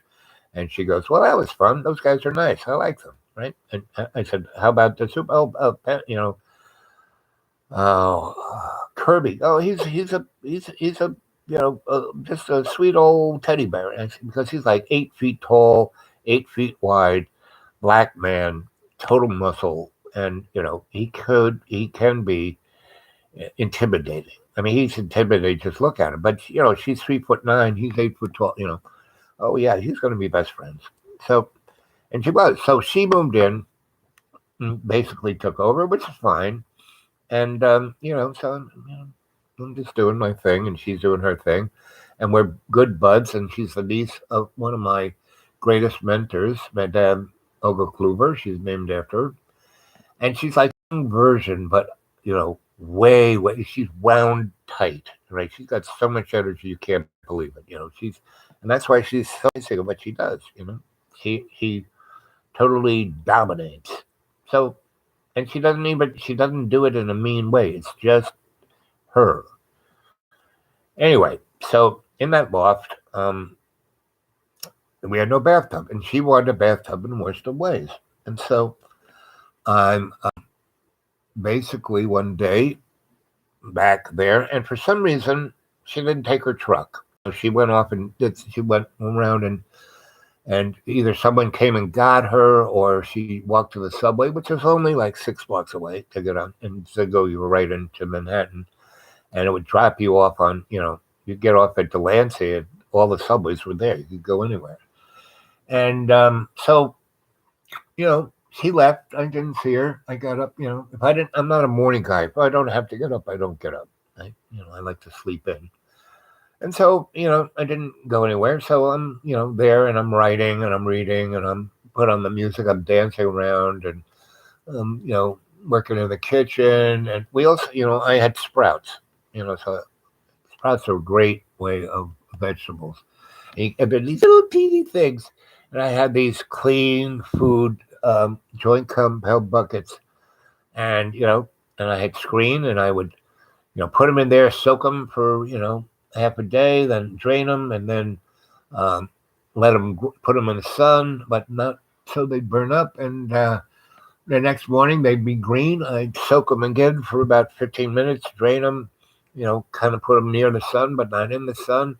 And within 5 days, that bucket that only had that much of seeds in it would be chock full of green stuff that you get sprouts. Those are sprouts, and all kinds of sprouts. So I had a friend that I used to, I would do that there because I was getting space. I had water. I could do it real easy. I would do 20 to 50 of those buckets, and she would come them, and she would use them in a restaurant, and then she'd package them and sell them. And, she would give me all those other things she grew, and it was a nice, and some money sometimes, or just, that's how I lived. I never did anything, except for my elect business or my consulting business. I never really thought about, oh, I'm losing money on this, or how am I going to make money, or how am I going to pay my bills?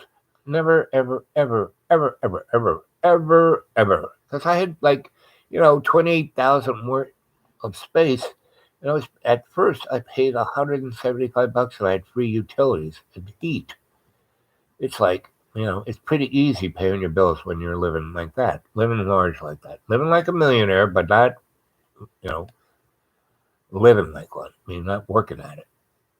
So anyway, I get this phone call from her, and she says, Al, you got to come up to, she gave me an address, and that's like up in Bed-Stuy, up near on the South Bronx. And I said, well, that'll take me, she, well, get up here as quick as you can.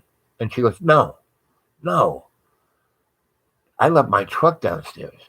Go into my room. My keys are on the hook. Get it and drive here.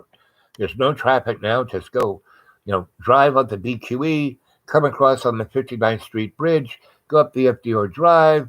No, I didn't even go there. I just took the BQE all the way to up into the South Bronx. That's what I did. So I did that. And the BQE was Williamsburg Bridge. It was right there. So got in a truck, turned around, went 3 blocks, got on the BQE, went all the way up to South Bronx. If I took the subway, it would take me an hour or two. Anyway, so I got there, and there's this building on fire, right? And there are all these firemen in front of them, and they're just staring at the building. And all of a sudden, I see this guy, 3 or 4 firemen, and Olga come out with the most biggest bathtub I've ever seen in my life. It was about 8 feet long, 4 foot deep, cast iron, and, totally enameled, and it was super white on the inside and gold and with blue edges on the outside, and it had these gigantic lion claws as its pedestal. And they dragged it out. It must have weighed 8 zillion tons, and they brought it, to the top of the front doorstep, and the fire wasn't there. The fire was in the top 3 floors. And I had her truck, and it had this crane, and those firemen rigged it up, and we just picked it up in a crane and put it in the back of her truck, and we, said all nice things to each other. And the captain, and he was this guy who became my friend, who was, captain, fire chief, New York City Fire Department, but he couldn't fight, didn't run a house. He was at the fire school, and they would come up to the South Bronx and burn buildings down and fight putting them out, and a real controlled fire, not to let it catch away, but trained to do all the things they do, to cut holes in the ceiling. I mean, it's amazing what New York City fire guys. They're not your average like volunteer. It would take another whole show, and maybe I'll do a whole show on New York City firemen, because through him I had a lot of New York City fireman friends, and I had a lot of New York City policeman friends. So anyway, we talk and talk, and he's totally enamored by Olga. He's like falling in love with Olga, but he's married and got kids. Anyway, so I tell him, I also have a shop over here, a studio over here. I said, where's your office? Where's your hangout? He goes, well, Red Hook. I said, oh, that's really only $20 straight up Bedford from our place to your place. So why don't you just take your nice, and do you know Mr. Chuchifrito's Cubano store? He goes, well, I've heard of it. They have really great sandwiches and coffee and pastry. Yep. I said, well, what are you doing, tomorrow? Well, I got something. How about the next? Yeah, I can. Why don't we meet there 10 a.m.? Olga, me, you, and Mr. Cubano said, I'll introduce you to all the OJs. So we did, and that became a great try at me, Inga. So she had this auction house. He, had total access to everything in the South Bronx, and this is where the rich people lived. And he was an architect student, and he was kind of really upset that he was setting these buildings on fire that no one cared about, that were just amazing freaking buildings, right? And so we decided that breakfast that we're going to start a company, the big, the architects, urban anthropology, or we had some catchy name, something like that. And archaeology, urban archaeology. So we would just go up there with his fire boys before we were going to burn out thing, and we'd take the staircases out. We would take the marble railings out. We would take, the doors out that were made out of mahogany. We took out all the trims, everything that was like unbelievably amazing. And we would take it down. Inga went and bought a lot in the Bowery, right? And then kind of had these storage, not bins, but things we could put stuff and either cover it with tarps or had corrugated metal over them. And then on nice sunny days, especially with all these people moving into Tribeca and into Soho, the architects that this guy knew would come from his class, who were being architects for the rich, to turn their lofts. And they would buy all of this, these doors and the marble and tables and all this stuff. And my friend Zelf, which is a whole other story, he could mill anything, metal, wood, you name it. He had every kind of ancient machine to do it. So, and there was some young cabinet guys I knew.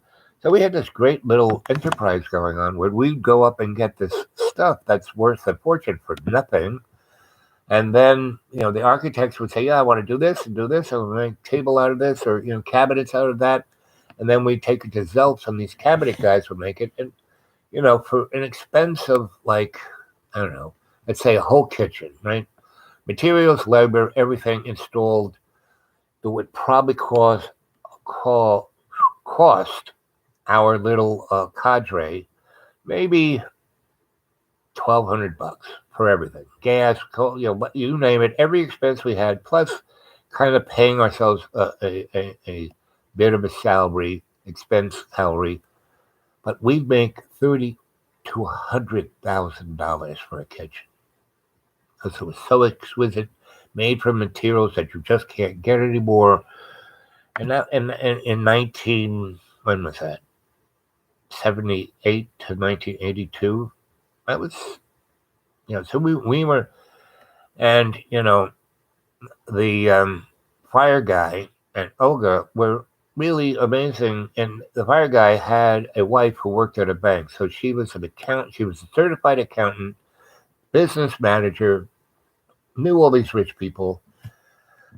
And she semi-retired in 72, she semi-retired from her job. Still kind of worked and took care of what she had to take care of, but she didn't do 40 hours or 60 hours.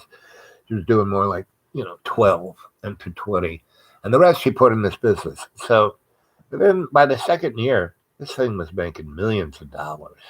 So I never had to worry about, I just, well, let's do this. I put all these people together, got things, spun up. And yeah, I would work on this job or that job, be the electrician or run a job, or if I knew somebody, but they did all the heavy lifting. And and for a good 20 years, I never had to worry about any kind of money. So I never had, my sisters always had to go to my father and beg, and he loved that. He loved to make my sisters grovel.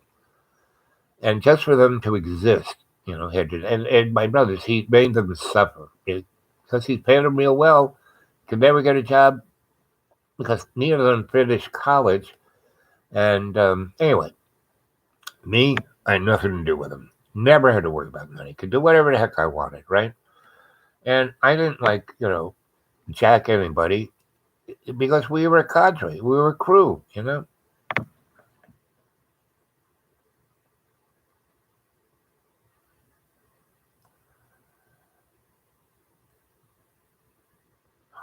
Lynn, whatever you retract, you have to send to me on my, the dude awake 42 at Gmail. Because whatever people, I know you, Lynn. You're not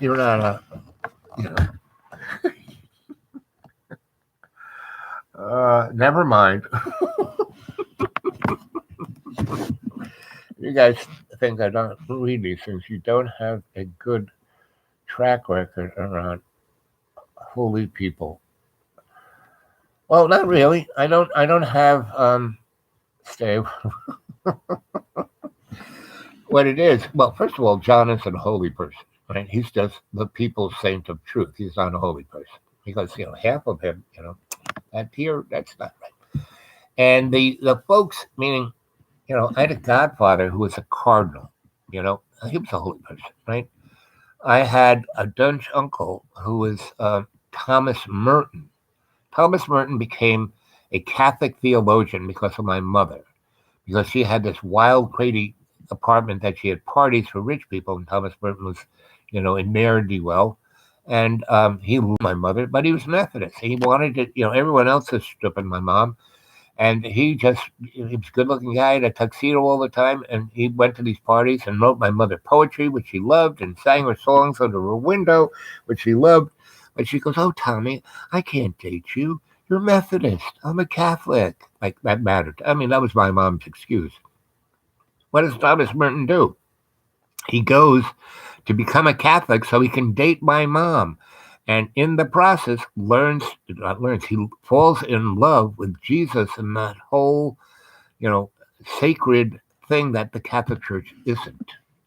And you guys should go read his No Man's Island or any of his books because he was putting together all of the religions. He was such a theologian.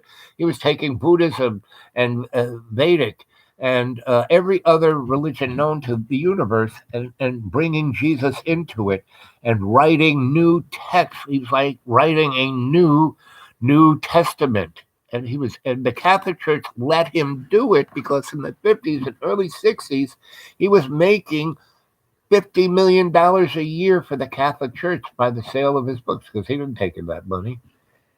So he was in Tibet hanging out with the Dalai Lama, and he was he's a wealthy guy. So A, he didn't need that money, but B, he was used to living well. So he took a vow of poverty.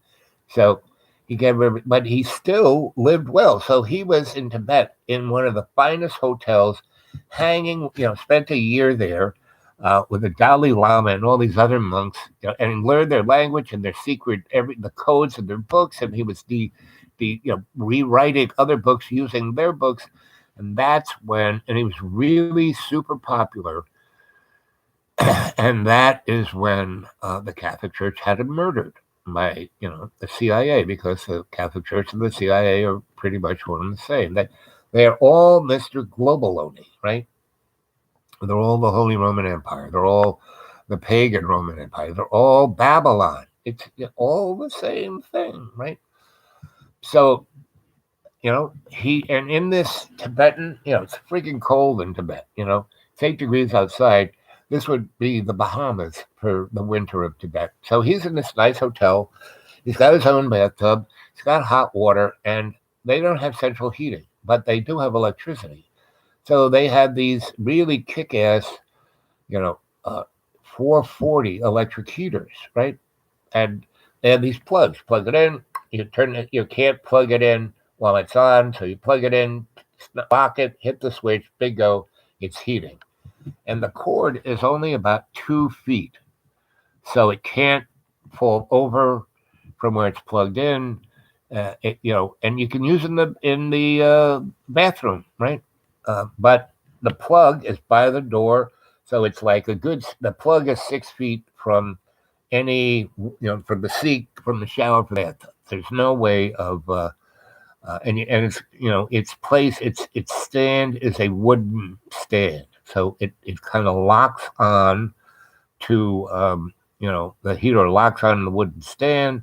Wooden stand has these in each room by the plug. There's a thing that you put the stand on, and it locks into that, so you can't knock it off. Can't get electrocuted. And Thomas Merton just happened to be electrocuted. He was in the bathtub, and someone added an extension cord and dropped that 440 heater into the bathtub. And when they found him, he was cooked. His skin was coming off his bones. I mean, he was like, when you drop a chicken into a pot, that's how Thomas Merton died. First, he was electrocuted. He went pretty quick. But then he was cooked, right? So those kind of, holy people who are really holy people, they love me. They taught me. Where do you think I got this from? I hung out with Thomas. Thomas Merton used to come to Christmas dinner. My mother's second cousin was, John Steinbeck. And there were a few other luminaries who hung out with my folks. And they would come to Christmas dinner and to Thanksgiving because my grandma would cook. And my mom would do all the baking. So that was a pretty amazing meal. And the libations flowed, and the conversations, the fun was great. And there was the grown-up table, and then there was 2 kids' table, like, the angst teenagers, and then the youngsters, like me. And there was only 2 other youngsters of my age. My cousin Johnny, who was just off the hook. When we got together, I mean, too bad Johnny died of AIDS, but Johnny was a better version of John. He was amazing at everything he did. And he loved life, and he loved people. And he was just amazing. It was like a spinning top. And he had this, photographic memory. He knew everything. He could, quote poetry and prose. And John Steinbeck loved this kid, right? And he was just funny. And when the 2 of us were together, we were like,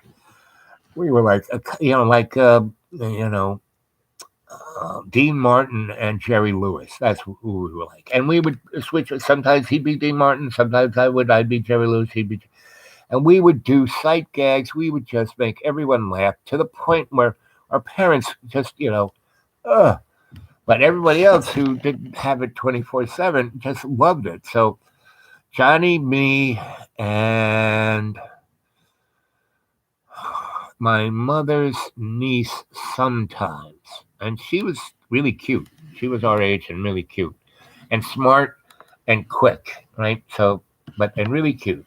And Johnny was gay. I mean, he was gay when he came out of his mother's vagina. And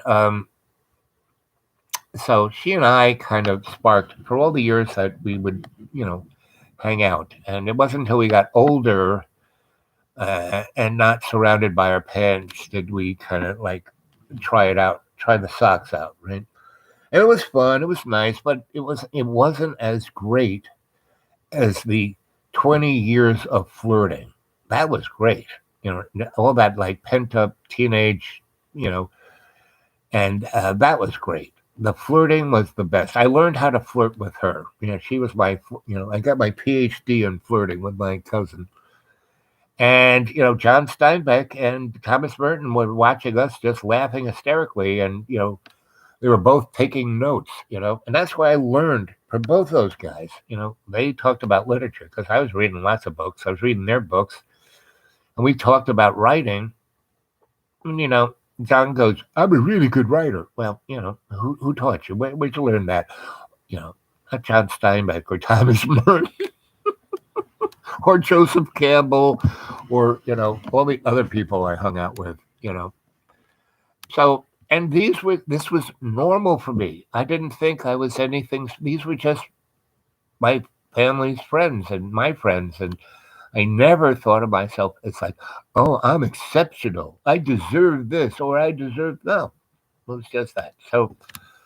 Um, so yes, and see, that's the problem with again, all of the nun and the priest, they were not theologic. They were not even, they were demons, right? And the problem with, any religion that is anything, and not just religion, anything that's dogmatic. I mean, look today, no one can question anything. If you say, there's so many question marks about what's going on in our time right now. That's why everyone's taking the red pill. They're really seeing what's going on. These morons who are trying to double down on authoritarian and say, "Oh, we're going to have a fascist, Disneyland," and no, sorry, that's not going to quite work. And you can't, and it won't. What we're going to have, and that's why I played the V for Vendetta slogan, is because what's going to happen is that no one's going to comply.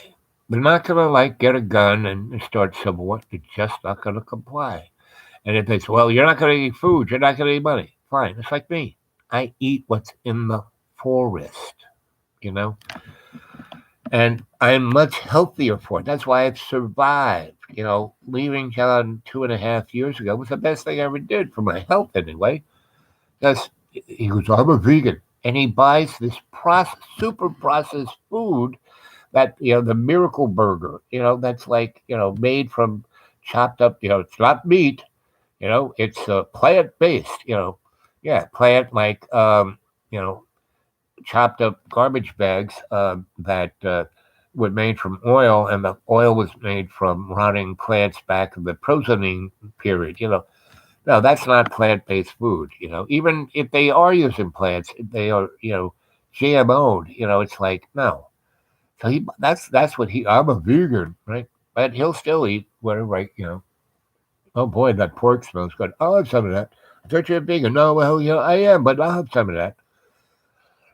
And that's why John is truly the people's saint of truth, because he is the red pill. That's what John is, the red pill, right? And that's what it is. So here we are, 1 hour, 58 minutes, and 18 seconds. And good morning, good evening, good afternoon, and welcome to Dreamy Dreamland. I am your Sensei Al Bob. Here you agree at telling his stories. There's a lot of 3 people here, and this is a good show. I'm still waiting for the other. 2 days ago, I used my phone twice when I was in the kitchen because I didn't have my laptop with me, and John popped off, and I just wanted to capture it. And I went live, and you guys who were on the chat got to experience it, and then am I? Yep, you are. You don't have good luck with, and like I said, the people who try to kill me that are members of religions aren't holy people. They're demons, right? And so, John is only half a demon. He's not a whole demon, That's why he is the people's saint. And half of him that's good and sweet and kind and generous is a saint. The other part, demon. But the good news is, from when I met him 7 years ago, he is maybe 3.8% less demon. So that's meaning he's not 3.8% more demon, he's less, right? And in the 2 weeks that I've been here, he has become about 0.4% more saint. So we're going in the right direction here, right? And never mind, like the razor's edge. Yes. Yep. In the Himalayas. Yep. That was Sinclair Lewis, right? Or was it the other one? I'm not quite sure. Did you ever see the Razor's Edge that had the 1930s, it was made 1930, and it had the Heartthrob playing it?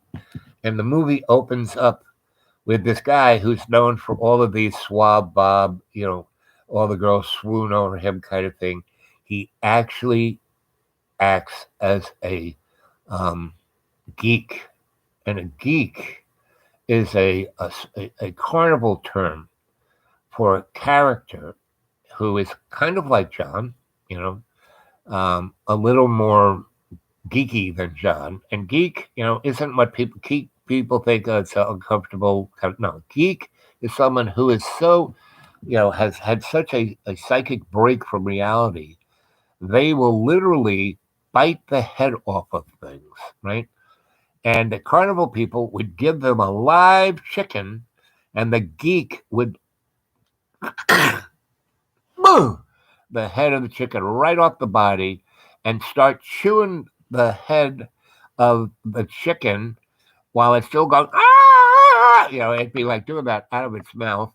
And he would throw the body down on the ground, and the chicken would run all over the place, right, without a head. And the blood would be, and it would be running all over the place. And the chicken head would be in the geek's mouth going, ah! So just John does that. Whenever he goes, ah! Sounds just like the chicken that's in the geek's mouth, right?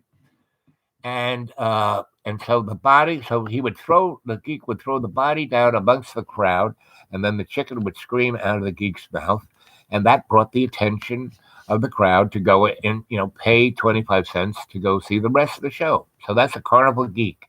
So the movie Razor's Edge opens with that scene. This guy who is super duper, the most amazing, handsome guy. I take that back. That's not the Razor Edge. This is another movie. But it's the same guy. He plays in both parts. And then, the guy from Saturday Night Live, who played, the guy in Caddyshack who blew up the thing. He plays that part. So it's a real serious part, really deep part. What's his name? Not Eddie Murphy. Eddie Murphy's black. The other guy. Tall. Anyway, he plays, and he does an amazing job. That's why I said, this guy can act. He's not just a geek, So, let's see. Branda. Let's see. Hi, Happy New Year. Yep, same to you, sweetie. Demons are real. Yep, they sure are. We see them in town every day. Wasn't Crawley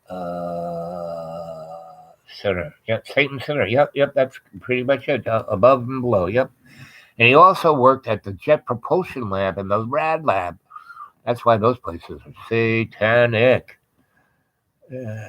John he is my friend. I'm his only friend. And I am, as long as I see him, tiptoeing forward into a better life, and I can help him facilitate that. I have the fortitude to maybe put up, but what he does, what he says, the cool things he does, you should go see last night's show. So we both did live chat at the same time. So he I thought he knew everything about the internet and everything. But when I ask him questions, I don't know. So he's either punking me where he just wants to be able to manipulate everything, or he doesn't, right? And he only knows his stuff. But so when he did a live chat, he, put together a image of me as an owl. And it is probably, as an owl being the most noble bird creature there is, and me being me, he kind of, whatever that computer thing, graphic thing, we put things together. And it's just that he didn't just put two pictures together. He obviously, manipulated the whole image. And it's not very pleasing looking. He could have made me look a lot nicer as an owl. But he did his best to, make it not be very, he took all his things he's anxious about himself, and he put it in that image. And so, yes. So I look at it, no, okay, that's what he did. And I don't take it to heart. I don't take it really emotionally, or like say, you got to take it down. When I told them at breakfast, when I made, I'm not going to, so I'm making eggs, I'm making an omelet, make some potatoes. I got this really nice sauce. You don't have to have it. You don't, I'm going to eat it, but you don't have to have it. And, then he, just, blah, blah, blah, blah. So I said, John, I saw the image you put up on your on the show. Oh, you and the owl, yeah. I said, so where'd you get those images? So he takes pictures of me all the freaking time. He's got, just a cornucopia of Al. 7 years of that. Has he shared any with me? No. All the videos he puts up, I really have to say, I'm not going to do another one until you start tagging these where you link them to my channel. Go out and see how many of all the videos of me. There's probably 100 or 200 videos of me. And there's probably about 40 that went viral. That probably made him maybe $15,000 over the years. And maybe 3 or 4 say, oh, you can go look at that. But maybe 5 or 6 within all of those are somewhat linked to me, where they can just go from here to there. So that's John, And now I can see that I would say 89% of what he does, being mean and cruel and all the rest, he may have a sense of that other, 20% or 15%. He knows what he's doing, but the other rest, he's not. He's totally conscious to it, right? Now, if he basically was 100% conscious, it would force him, because half of him is this beautiful, saintly, childlike, generous, kind person. That's when he would have a psychotic break. That's when he would break like a mirror, and he would have split personalities. That's when he would be going down that path, right? And I would say he's probably watching this right now, and he'll be busting through the door any minute, right? So, what else are you saying here? Bill Murray, thank you, Jane. I love the way you guys just kind of fill in the spaces that are missing in my brain matter. Too much nitrous oxide over the years. That's my most favorite. When I was in college, I went to a Hofstra, totally Jewish school, and all the boys there are going for pre-med and pre-law, right? But it's a really good school. They have a very good theater department. And Marion Tulin, who ran that, who was on the board of Juilliard, she couldn't get me into Juilliard right off the bat, so I had to go to that place. And that's what saved me for the first 3 years that I was, being able to get, sent to Vietnam, like my headmaster wanted me to be. Anyway, he wanted me to go there and die. I did so many tricks on that guy. Anyway, and I finally got him fired, And it was his school. It's just not his money.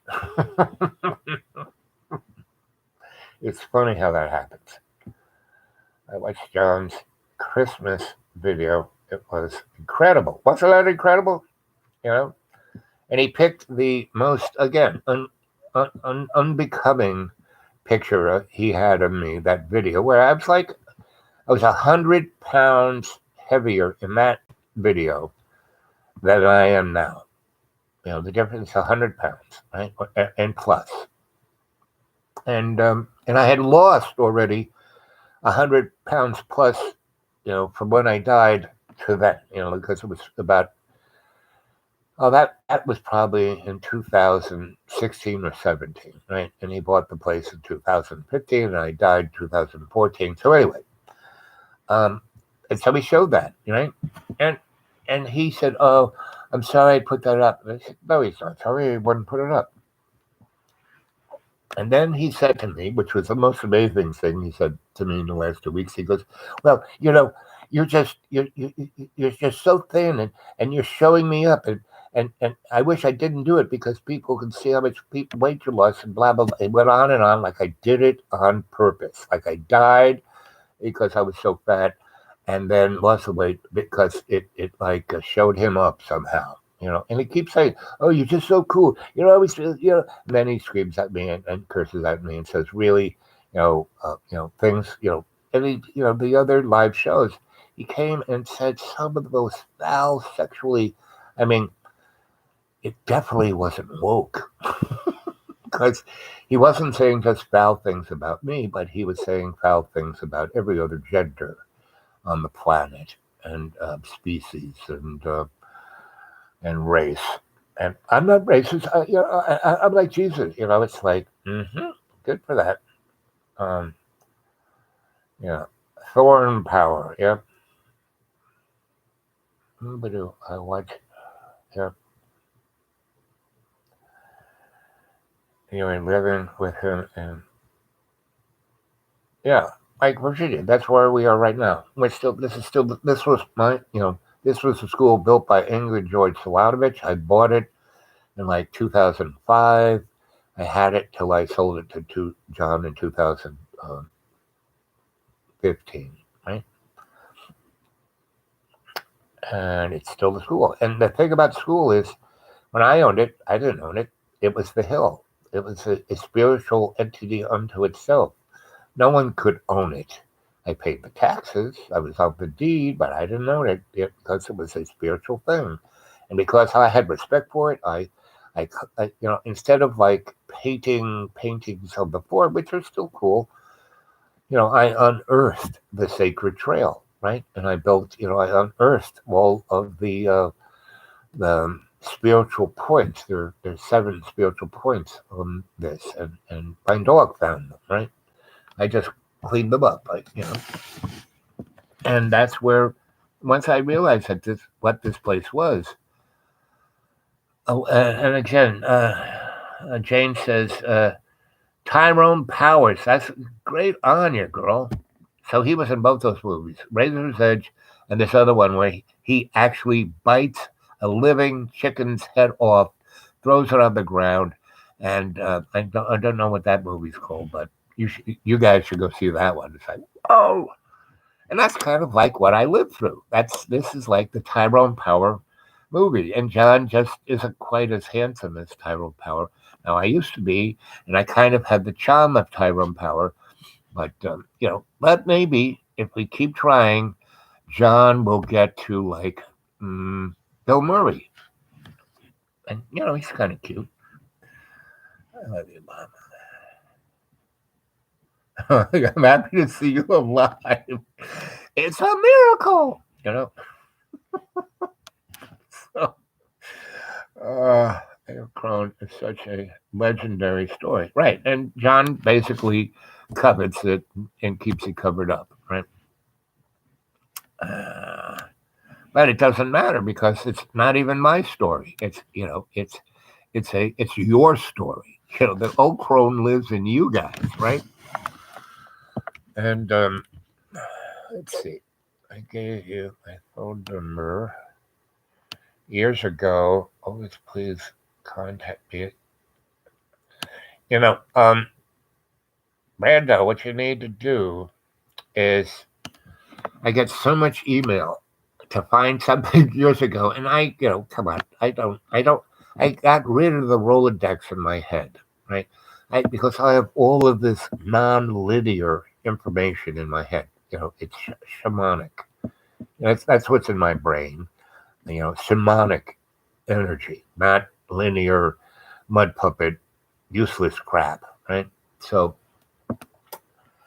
what I would love to do for you is for you today, um, go to the dude awake 42 at Gmail and leave your phone number there because that's between you and me, and I'll call you today. You do that. I had 4 phone calls last night, and earlier on in the show, I described 2 of them, and they were all people who like stumbled on, have been watching it, haven't subscribed. Now they have to because you can't chat unless you're a subscriber. I kind of noticed. I said, "Oh, I might cut the bots out, and it might cut because you have to not only be that. I think you have to be it for 15 hours or 15 days or something like that." So I thought that might be just a little bit of a wall. Oh, really? Anthony, who is? Okay. Hmm. I gave him my phone number. Yes, years ago. Like I said, anybody who's given me a phone number, you want me to send me, why hasn't he called me? Well, get a hold of me at the dude awake 42 at Gmail and say, why haven't you called me? Or why, it's because it's not because, like when it came in and attacked us, um, and I mistakenly gave him the wrench, and he basically dropped everyone, blocked everybody who was on that chat. You know, there were 3 of you that I couldn't figure out how to bring you back. The rest of you all had other names that you came right back. I mean, half an hour. I took that show down, and then I had John help me block that guy. And John went to it. Bang, bang, bang, boom. We did it. But then when he wants me to, I ask him to help me with a simple, I don't know how to do it, man. Yeah. So anyway, so we blocked him, but he came back as a headless horseman. And then I was like a little more aware. And I watched one of the shows, and I just, okay, you're out of here, right? And so I was very more, and then the main reason why that happened, I was doing it on my phone. I didn't know how to navigate the buttons on the phone, right? Hit the wrong one.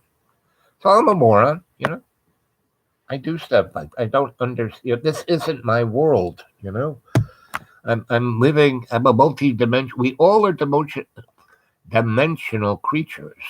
And I live it, I exist in it. Not everyone does, but they don't know it. And so that's why they're tormented. This is heaven. Earth is heaven. Elon Musk wants to go to Mars. Mars isn't as nice as this place. They don't have trees. They used to, but not anymore. They might in the middle of the planet, but who knows?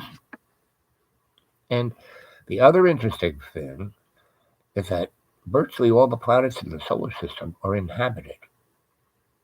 They're just, like we have different species, they're like of different dimensions, but they're still spirit.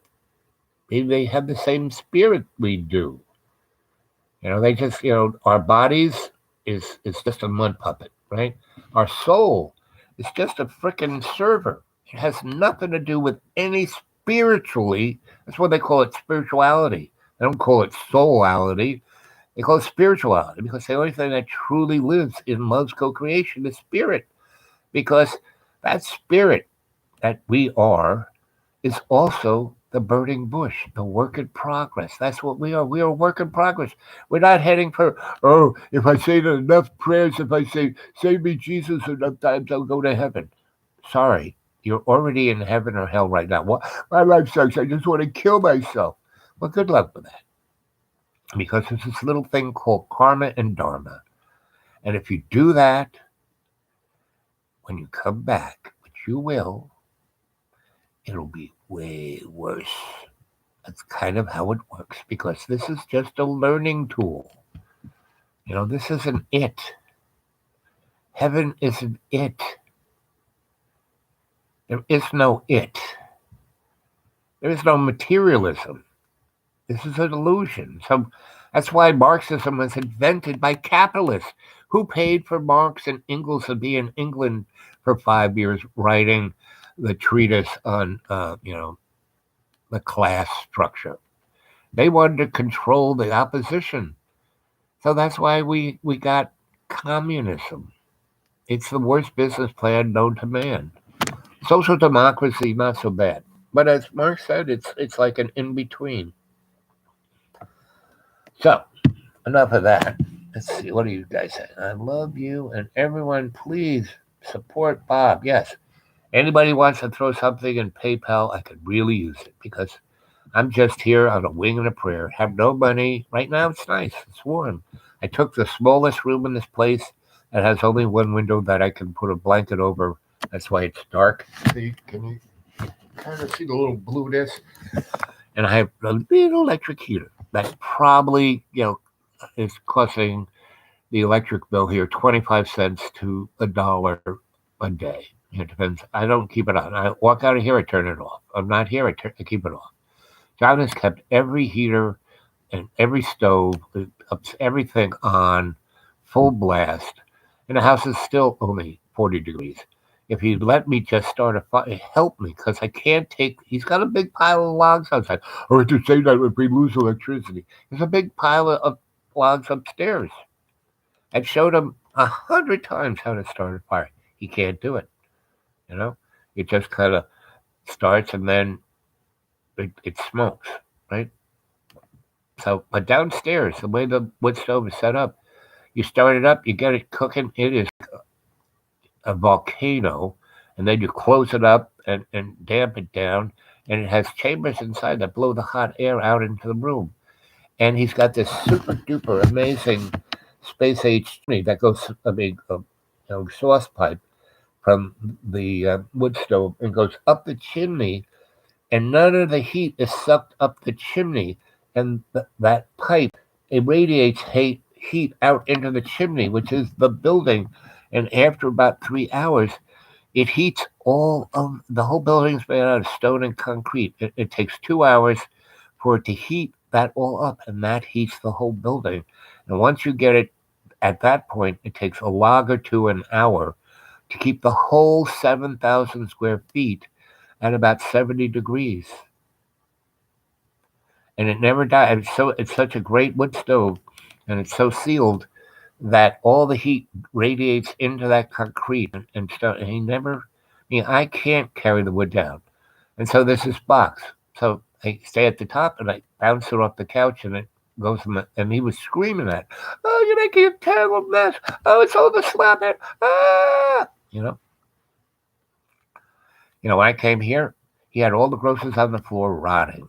He left the door open when it was warm so the cats could go in, and so he didn't have to bother. So like half the wood, all the leaves were all over the floor. It's like, and that would probably drive almost anyone insane. Not John, but watching that happen. No, most people. Why do you think his wife doesn't want to live with him? Now his kids want to have a father, but John, it's the most important thing. Well, why aren't you there? Oh, it's too hard. Again, he is the people's saint of truth. He's like reflecting. He's the best mirror I've ever seen of what we are doing as a culture.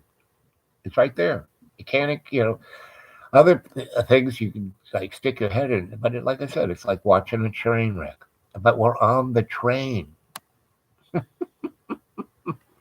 And as the, shamanic, psychosocial, cultural, forensic, anthropologic alchemist, I'm not just here to study this. I'm here by 3 rules. Doctor, do no harm. Don't get involved unless you have a positive exit strategy for the innocent. And when I'm working, the innocent I'm talking about is the rest of the friggin' world, all our relations. And never get involved unless you can learn something that will enable you to do your best. And every second I'm with John, I am learning like a PhD. Right? So, yes, I could use some money because how do you pay your bills? I really don't. It always works out. And the PayPal has been really a good thing for me because it's like the magic thing. I have this, what that goes into something that pays like my phone bill and my electric bill and my medical bill. Not all of it, but just that little bit that I don't normally have money for. It's for the last 3 years, 2 years I've had this, it has done it magically every freaking month. It's unbelievable. But now I'm on the pop. I'm spending a lot more money. When I'm living in the woods and I'm eating out of the woods, and not going anywhere, spending money on gas, or I have no internet, no phone, no nothing. I can't ask, you know, uh, the robot hockey to order me something from Amazon. Spend money. You know, John's ex has a YouTube thing that gets 1 million hits a month, and she makes somewhere between 5 grand and 70 grand a month, and she is in hock. How can you be in hock when you're making and you're living in the house that your daddy bought you, and your daddy is paying your electric bill, your gas bill, and your taxes, and your water bill, and he's bought you a car and buys everything for you. How can you be in hock? Is she crackhead or something? I don't. I look at it. I think it's called Elf on the Shelf or something like that. But you think John's channel is strange? Whoa! And she uses those kids like props. And, YouTube got to her and said, hey, you got to stop doing this. This is almost like child whatever. And so, you know, go take a look at her thing.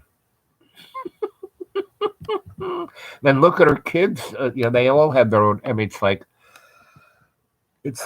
Oh, public TV had the first reality show in the 1960s of this common family in Connecticut, husband executive, kids going to public school, mother, stay-at-home mom, Donna Reed. Boy, the kids were shooting heroin and, everything you could imagine. And they were like, 1960s, dad's bringing home 100 grand. That'd be like taking a couple million today. So it was one of the most eye-opening things. I think the best thing public TV ever did. Joseph Harrell almost died last week. No, what happened? That's my boy. I'll have to look. How did that happen?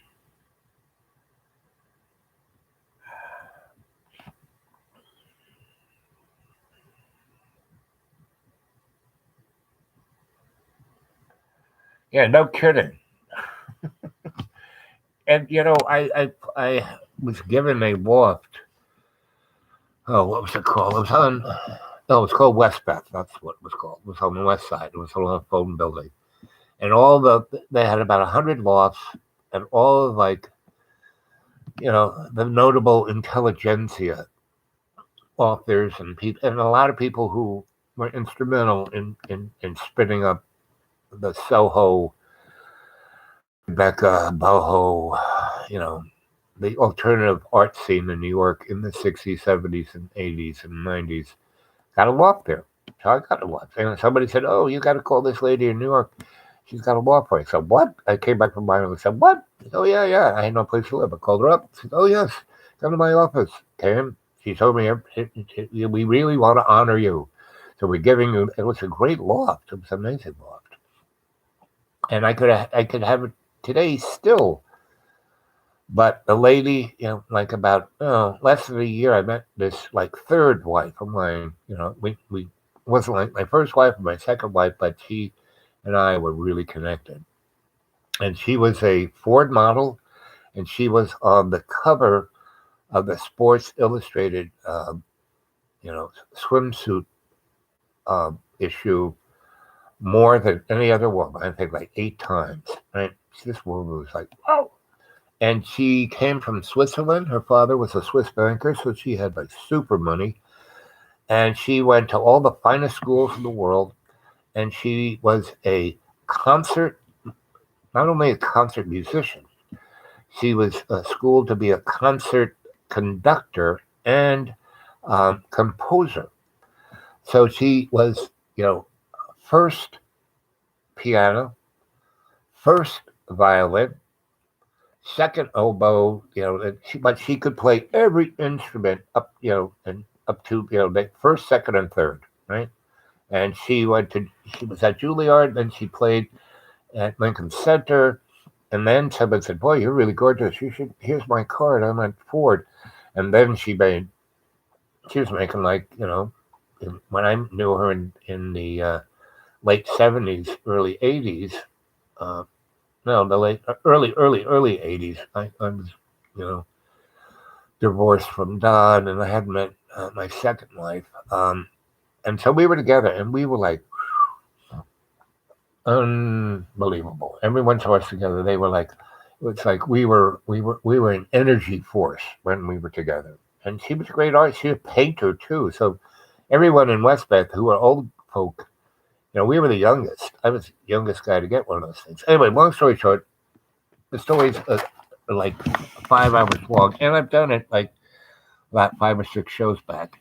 Bottom line is, when we split up, I mean, this was a great loft, really great loft, and I liked it, but she loved it. It was hers. It was like her raison d'etre. And so when we split, I gave it to her. We went down to the lady who ran it, and I said, "So, yes, it's in my name, and it's in my name forever, but I'm not going to live forever. What happens is, so, well, you can give it to somebody, leave it to somebody, if you have kids, I said, okay. Well, I'm not going to die right now, but I want to give it to her. Can I do that? She says, sure. She gave us all this paperwork. I took it to my lawyer, made it official. Everything got stamped, and it was hers. Now, it was a really big loft, and I had built a little guest loft in it that had its own entrance into the hallway because I had lots of people coming from all over. This was like the Airbnb before Airbnb, and I didn't charge anybody. I had friends around the world who would come to New York and let them stay there. And it was great because they were super duper people and they went at parties at my loft and it was good. I mean, all the stuff I do, people go, but you never get paid. No, everything I do always works out for me. I never do anything I don't want to do. And it always works out for me. Really, well, I always am paying forward, but the benefits I get back on the backside of it are way more than whatever I paid forward. And this is how to have heaven on earth. We live on a planet of prosperity. This is how it works. So, I paid it so much forward. You kids can throw a little in my PayPal. That's my PayPal up there. Go to the Dude Awake 42 at Gmail. And throw something in, and whatever it is, a lot of you, and I have to thank all of you who throw it in there. And it's, someone has thrown a couple of nice chunks in lately, which is very, very nicely appreciated. It gives me a little more of a cushion. Well, most people aren't really affluent, and the folks who put the larger amount, that wasn't like affluent money. It was generous money, meaning they're not rich, but they know how close I am on the razor's edge. I live my life on the razor's edge, right? And that guy's name was Larry Lawrence. And the end of that movie, after all this shit goes down, and he calmly goes through it all. And, when I saw that movie when I was a teenager, that was one of the things I said, I'm going to live like this guy. I didn't quite make it to bed, but I did hang with, I had all these India guru guys, and I had a big whoop-de-doo in New York, and the Dalai Lama was there when, he wasn't always, hassled by politics. And I hung out with him for a long time. I mean, a long time, 2 weeks, right? And these guys, this is when I had my house out in Long Island on the beach. And they guys came and spent a weekend out there, and they didn't have their cadre, all the people around. It was about 8 of these guys, and someone drove them out in a limousine, and they stayed out there for a week on the beach. Very, very, very fun. And that's when Stephanie was with me, and they loved her because she was just everything that's beautiful and gorgeous and amazing about John. she was 120% that. She had not a. I'll give you one really good story about Saturday. So, um, where were we? I think where were we? Was it the Lower East Side? So I've taken over all these abandoned buildings and living there, right? And we didn't sleep every night in our palatial rich people loft down in Tribeca, known as West Beth, right near the Tuttle entrance on Canal Street. No, depending on where we were. And I had places all over New York. I had shops and studios and things everywhere, right? I was working on stuff. And half the buildings I worked on, I would fix it like it was a condo. I would fix one up and live in it for a year. I mean, this is how you don't pay rent, right? And I was getting paid to fix it up and I was living in it. But anyway, I can tell you a really good story on that one, but I won't digress from this story. So we are up in the South Bronx in an abandoned building, and it's hot as Hades. It's summer, and we had done a show in an abandoned school. And it was just, the only way to get out of there was to walk like 40 blocks or have a car, which we didn't have with us at the time. Then take the subway. It was like 3 a.m. But when we did, when I took over the school to do this art show, to show the, the moneyed folk why they were giving us money. Jesse Helms was giving us a hard time because we did an art show where what's his name had the Piss Christ in it, and he was very upset with that. So he was trying to cut all funding to Collab and the other things we had. So anyway, we did this gigantic show, and all those people came to it, and we totally, just blew their minds by what we did. And after that, it's all good. These guys are really artists. Sorry, Jesse. Go put some more hair plugs in your head. So anyway, it was, the show, we weren't doing the show. We were getting ready for the show. So we're working on the building, doing this. And no one had a car. Everyone walked and got on the subway. And I had this other abandoned building I took.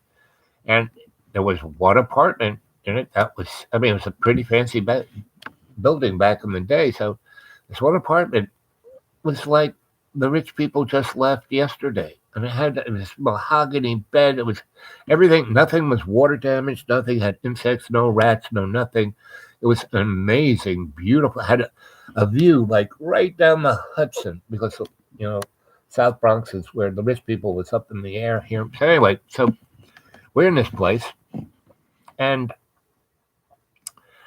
we had flashlights, so it really didn't, show a sign that anybody was up there. And the 2 floors were cinder blocked. Well, I had, put a back door in the basement to get in there. But you didn't know that unless you knew how to get through all this junk and go through that door. And that was a straight up thing that Adam Purple helped me with, right? This is how he took over. And actually, this was a building of Adam Purple's.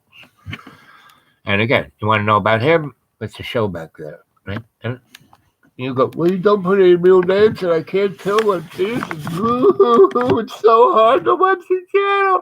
Oh, well, kids, you were really excited about the story of the old crone. And what was I doing at Trinity? I was looking at a book that was in code, and I was looking for the key, right? Well, my whole friggin' channel is like a coded friggin' book. And if you can't figure it out, tough luck on you, right? Hoo, right? But for you guys who can, hey, good to have you aboard. I love you. I love everybody, but I don't have time for the boo-hoo-hoos, right? I'm getting enough of that from John. Right. So anyway, we're in this amazing apartment in the midst of burned out South Bronx, totally surrounded by crackheads and crack dealers and shooting dens. And we're in this unbelievable 19th century rich person's apartment with unbelievable furniture and and we have like kind of spec'd it out. Anyway, so it's really hard to get in unless you know how to get in. And so we just kind of walk down the street, and we know how to walk there so no one could really see us, right? And Stephanie is like an angel. I mean, so this story tells what kind of angel she is, right? So we are asleep, we worked, and, it's about, we showed up there about 11, right? And I have this like ice box that is like run on solar power, and a few other, we have, hot plate that's, a butane, and so we can cook a nice meal. We can keep things in a refrigerator because there are no stores even close to this neck of the woods. Anyway, and she has sprouts growing. I showed her a sprout, and she was Miss Greenfield with everything. So we got some barrels of sprouts growing, and we have everything we friggin' need, right? And so we came. We had a little nosh. We had running water. We had hot water. We kind of spent a nice 40 minutes in the hot shower, soaping each other up and being touchy feely, releasing tension with each other. And Tom might say this was sin because we weren't married, but no, we were giving, the great maker a great pleasure because that's what the great maker wants. So this girl was the best at pleasuring me. She's top 3, right? Of pleasuring me, and part of pleasuring me is me pleasuring her, and we would pleasure each other for hours on end together. So so we do. It's a really hot summer day, evening. It's like probably 80 in there. No, we didn't have a fan. It's one thing I couldn't swing. But hot, cold shower, and a little refrigerator that kept whatever drinks we want cool. And anyway, so we're pleasuring each other for a good 5 hours, and then we sweetly fall exhausted asleep in each other's arms, right? And so we're in each other's arms and we're asleep, and I hear like a dropping of something, right? Like something from the table hits the floor, and it's loud, not and it's something that's semi-heavy, but it wasn't from. I know it was on the table, so it's not something on the table. It's something other, but it was from that height, so maybe someone's hand, right? Anyway, so my eyes pop right open, like the defender of the house, and my sweet angel is in my hands, and she had the most amazing breasts. I wrote a poem about it once, and I compared her breasts to babies' faces, right, and her nipples were the most erotic. I mean, everything about her just if you were alive, no matter what species you were sexually aroused by this woman, right? And so she's totally naked, and she's wrapped around me, and her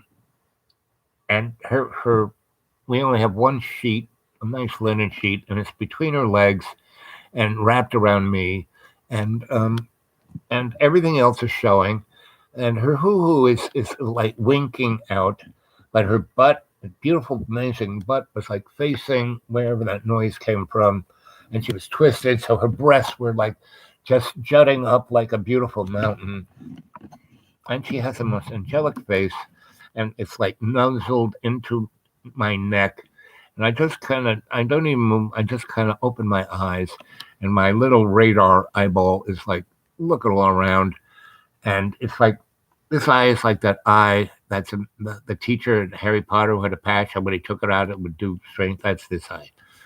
So, so it's energetic looking around, and it bang, and there's a demon, a real life, drooling, blood in its mouth, gigantic teeth, claws on its hand, demon. I'm going, uh-oh. I thought it might have been some guy, crackhead, trying to get into steal something, but this building's abandoned. It's cinder blocked up. It's not supposed to have anything in it. No one knows we're here, but there's a demon right there, and it's like. And John wanted to tell scary stories, so here's a nice little one, but it's a short and sweet one, right? So there's a demon. I'm going, what the? What? I have no weapons. I'm a guy who I took a vow of, when I learned how to kill you 20 different ways. Then my sensei taught me, not taught me, but we went through a spiritual ceremony where, I can't bring violence on to anyone. Now I can get myself out of the way. I can, I still know Aikido, so I can take their force and have them go the other direction. But so there's this demon, and I know that guy or it, who knows what it was. If even it had a gender,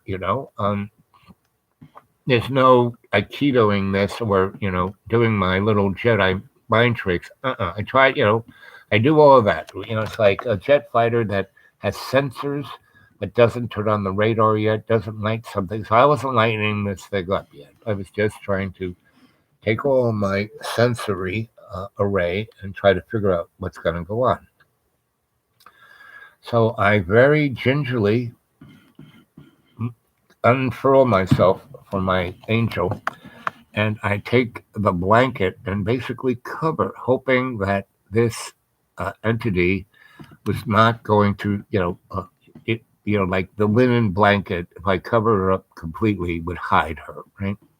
And that would protect her. And I do a little shamanic prayer and a little sitchin for protection over her, and then I kind of ease myself to the other side of the bed and just kind of slide down the thing, and I kind of hug the floor, and I'm trying to get the other side of the room to, at best, if I have to, sacrifice myself and make some noise and have it chase me into the other room. And then there's a bathroom that has a door on either side.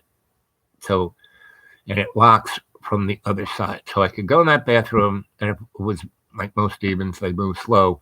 I could lock the door that I go through behind me and then go through the hallway and come back the other side and lock that door.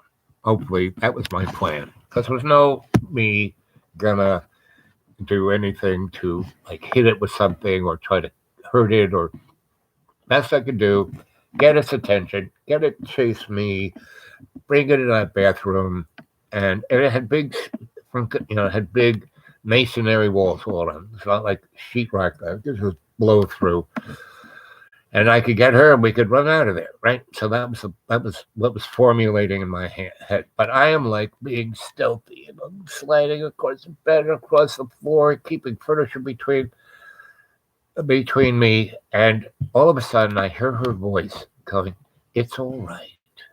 It's okay. God loves you. I love you. Al loves you." Like she's like, and I kind of jet my head up around the couch, and there she is, totally naked, embracing this creature, right? And by this time, it and her have moved over towards the window, and the light from the highway is coming in. She's totally naked, totally illuminated. BQE looking down at that window, they would see her in her, Sports Illustrated, all her glory, but without any clothes on. And it was a male thing, and its schlong was like a fire hose the size of a leg, and it was excited. And she's just doing this to its head. It's all right. It's okay. God loves you. I love you. Al loves you. We all love you. You don't have to be scared. It's fine. And I can't do anything. It has got its arms around her, big claws. All it has to do is rip her arm off, rip her head off. This thing is gigantic.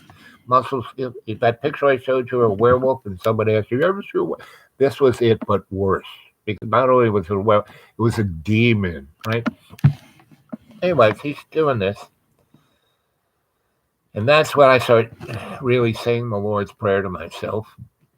And then she's talking and she's saying, and Al loves you. And she's like pointing over to me. So it's not like it doesn't know I'm there. So I get up naked and I start saying the Lord's Prayer, and I put my arms out and I am trying to energize shamanic scalar waves into the beast. And I come over and I don't touch them, but I get, maybe, I don't know, 5 feet, and my arms outspread, and I'm doing this, and I feel this energy coming through me that is like it's the most loving, amazing energy I've ever felt, and I felt a lot of ceremonial loving energy.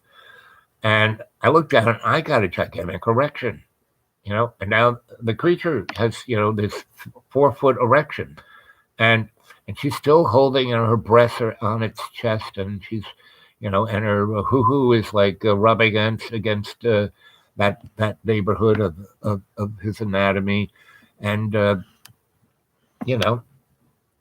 and the creature slowly turns into a human being that is actually clothed.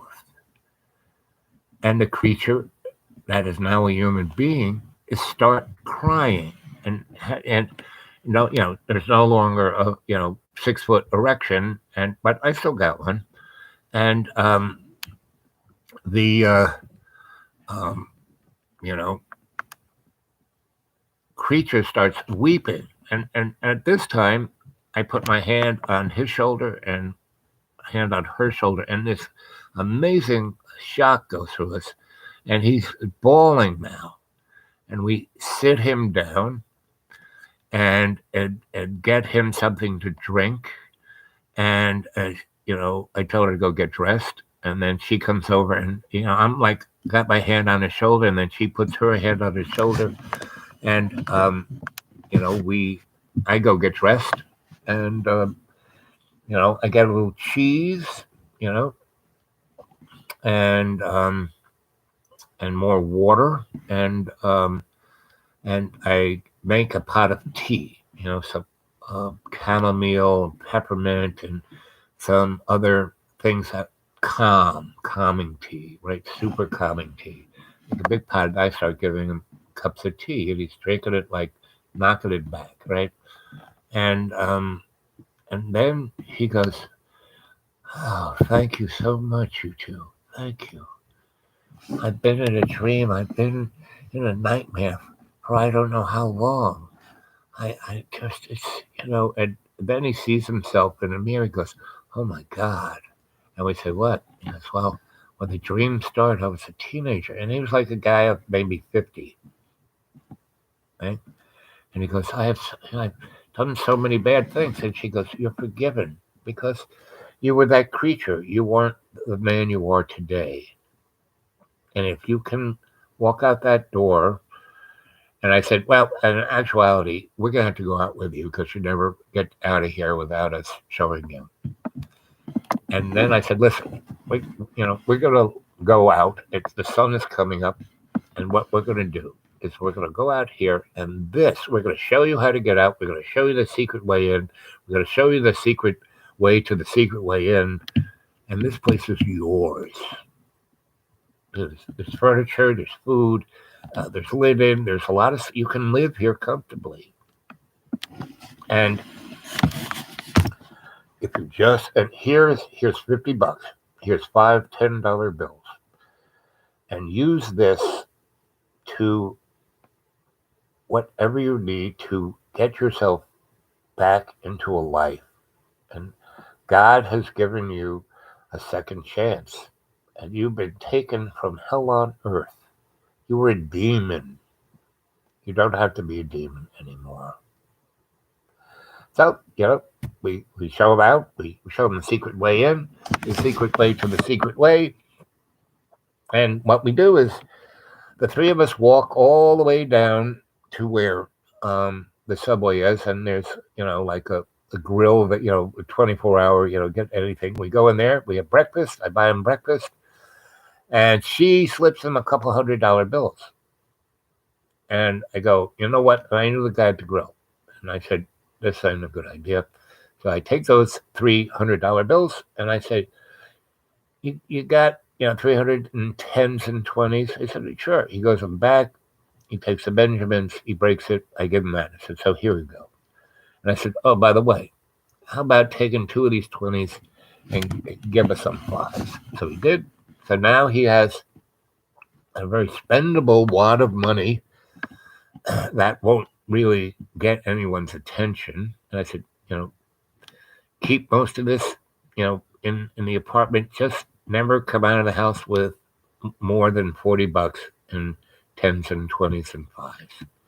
And you'll do fine. And you go get a job, any job, and just start being a human being. And then I gave him my business card. There's my phone number. Give me a call, right? And we're going to have the show. He knew, I mean, those years between teenager year and 50, he had no recollection of anything except it was horrible, terrible, terrifying. That's all he remembered. And, so we never saw him again. And he just kept saying, thank you, thank you, thank you, thank you, God, thank you, you too, thank you, God, thank you too, right? So this guy, it was a miracle. And I saw in his eyes that he wasn't just saying, oh, God, take care of me. Oh, God, here, please, I'll see. No, he was like connected to God. And he was going to go do, God. When you were talking about holy people, this guy was a holy person, right? So that's the story. And later tonight, I will pick up the story of Salvatore Dali. See, these stories go all over the place, but they have connective tissue, shamanic connective tissue. Let's see. Hamilton Park in Washington Square. Of course I know that. Yes, I played, that's where I met Adam Purple. That's where he taught me how to play chess. Gershwin, yep.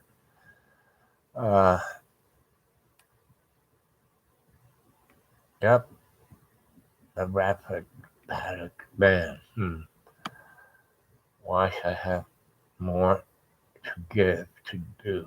Hospitality, like Bilbo Baggins. Yep, exactly. Tibet House. Yep. My friend Peter Moon. Oh, Peter Moon. Yeah, right on. Still lives out in Montauk. Yep. I was part of the U.S. Psychotronic Society. I hung out with Preston Nichols, Al Bielek, Duncan, and other people like Mr. Moon there. And we, those guys had been part of, the Montauk Project. But they kept wiping their brains, so they didn't remember it. But they all kind of worked in, aerospace, right? And so that was an interesting time. I'll tell you stories about that. That'll blow your shorts. And that too was that whole Montauk Pub and the whole Rainbow Project and the whole Philadelphia problem was nothing about what they, the urban legend is, that they were making radar invisibility. No, they were doing, the opening movie of Hellboy, where the Scottish, a professor and the American soldiers go to this island, right off of Scotland near Ireland, and the Nazis are there, trying to bring, Satan through the vortex. Well, that's what the Montauk Project was about, and that's what whatchamacallit, the big cyclotron in Europe that has one foot in France and the other foot in Switzerland, CERN. I mean, that thing is a total demonic apparatus, Nazi apparatus, and that is where we are today. That is what I the beginning of this video, I showed some old little things I made on my phone. And and replayed them. And the alien penis head. You know, that's who's running the show. You know. So, and yes, they're reptiles, and yes, they're the Illuminati, and they're but all of anything you can see is just a poster boy of what's the story going on underneath, and that's what I've been exposed and playing through, and what I was sent here to do. My whole thing is to have a good time, to bring love's co-creation into our world, because that's what this world is. That's why the world hasn't blown up. That's why it's not that bad. It's everyone's, oh, it's so terrible. Oh, I'm going insane. Blah blah blah. It's only people are doing that because they're going wah wah wah wah. If no one's stepping up,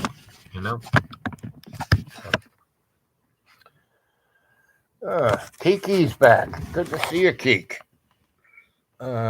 Message. Come on, Kiki. Who doggies? Is it Kiki? No, Kitkanova. Kitkanova. See, I have a really good friend, Kiki Smith. Every time I say anything like that looks like Kiki, I go Kiki, And she's great, pretty famous now. But back in the day, we lived in an abandoned building right on Water Street, right near Wall Street, right across the street from the South Street Seaport and the New York City, fishing, where all the fish are sold, right? And it was right underneath the West Side, the FDR Drive. And it was total abandoned building, and all the windows were blown out, all of everything. But spring, summer, and fall, it was the best place. The breeze were amazing, but wintertime, because the breeze never stopped. It was right off the East River, and it was like cold. And if you go to some of my, at the Deep Green, I still have one of these electric, what are known as dock heaters.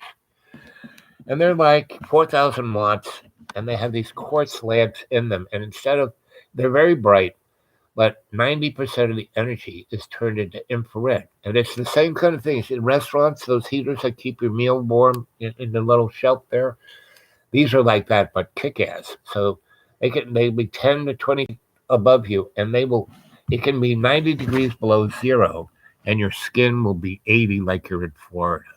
So we had these heaters, one in our sleeping area and one in our eating area, and one we had water, so we had electricity, had a lot of electricity. So we had hot water, electric stove, but the building had no insulation, no windows, cracks between every wall. There was no way, at least, in the short term, the only thing we could do to survive was I did a job and I took 20 of these heaters off. And since we had unlimited free electricity, because this thing had been Edison power station, right? And, Edison, became Edison, but it went from DC to AC, right? And so there was this unlimited source of power. The transformer was right there. That's my thing, I just put a rectifier in there and had unlimited alternating current. So, had unlimited heat, and nobody went into this thing, right? Not the utility guys, nobody, city, nobody. What is on Water Street? Right there. People could look through the cracks. And when we lit those things up, man, it looked like the sun was in the building. But nobody at night was down there. It was under the FDR Drive. All the traffic was above our heads, right? Nobody was there. During the day, yes, tons of trucks going to the fish market, anyway. So, we lived there for about a year, right? And we were the tightest of tight, and we were sweet on each other, but we had the total platonic relationship, because for some reason we had this really, and also I was her boss. I think that was more, she worked for me as an electrician. And I think that was the one thing that kept the physicality. I mean, we were sweet. We were huggy, kissy, rubby dubby, but we didn't go any further than that, right? And we, worked hard and played hard and danced hard and did all kinds of wild, crazy things together. But that's one thing we just put on the shelf over there because she was my employee, and it, and so that's why I that did. And I was really good at that. And I had all these gorgeous women around me, and I never, ever, ever did that. And they really, really, really amazingly respected that because they were all so pretty and gorgeous that guys always hit on them, even when they had jobs before they became well known, because all those women became well known. Not all artists, but whatever they were passionate about, and that was the thing that I think really helped them. My example was, I was passionate about everything I did. I still am, right? That's why I'm John's friend. I'm passionate about seeing John come to fruition to be all he can be, not what other people want him to be, but what he wants to be. So that's why, I make really great food and offered to me, oh, I can't eat that. I don't, I said, well, you don't have to eat it. Just go fine. I'll just eat it. Okay. And then he'll eat, more than he should.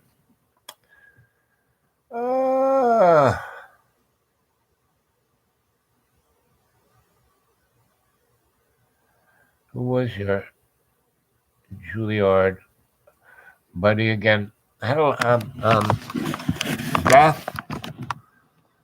Beth B.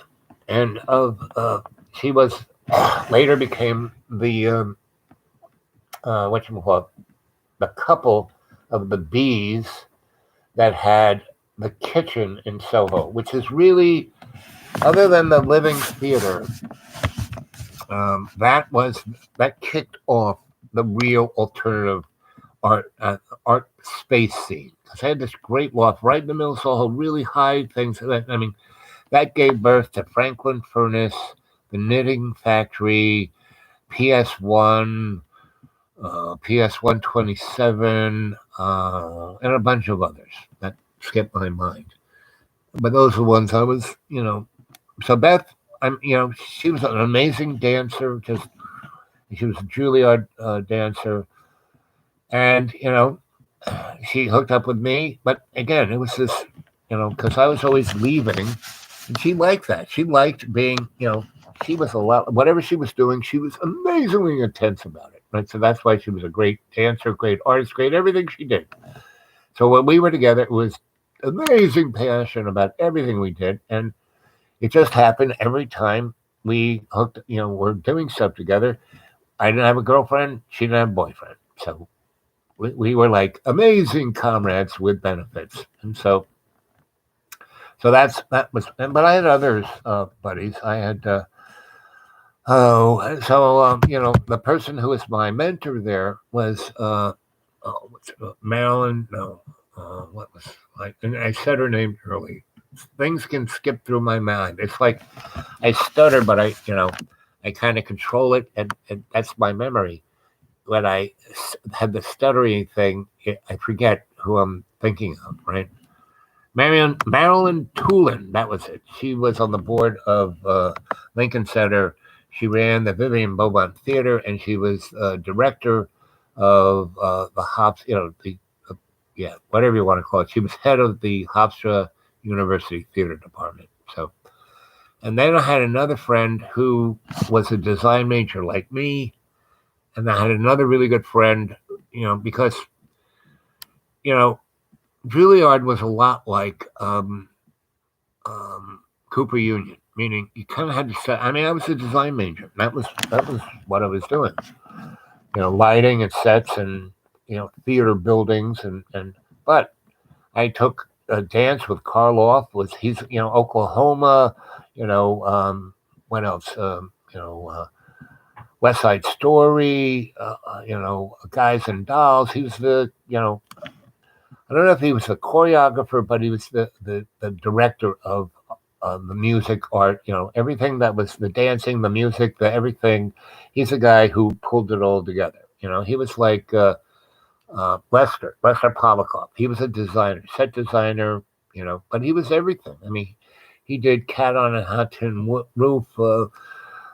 He was Joe Melzino's best boy, and he was doing that. He was great at everything. So these guys did everything great. So they were my mentors. So, and I had this electric mentor who did everything great, and he made me a master electrician. He also taught me that if you master one thing, you can master everything.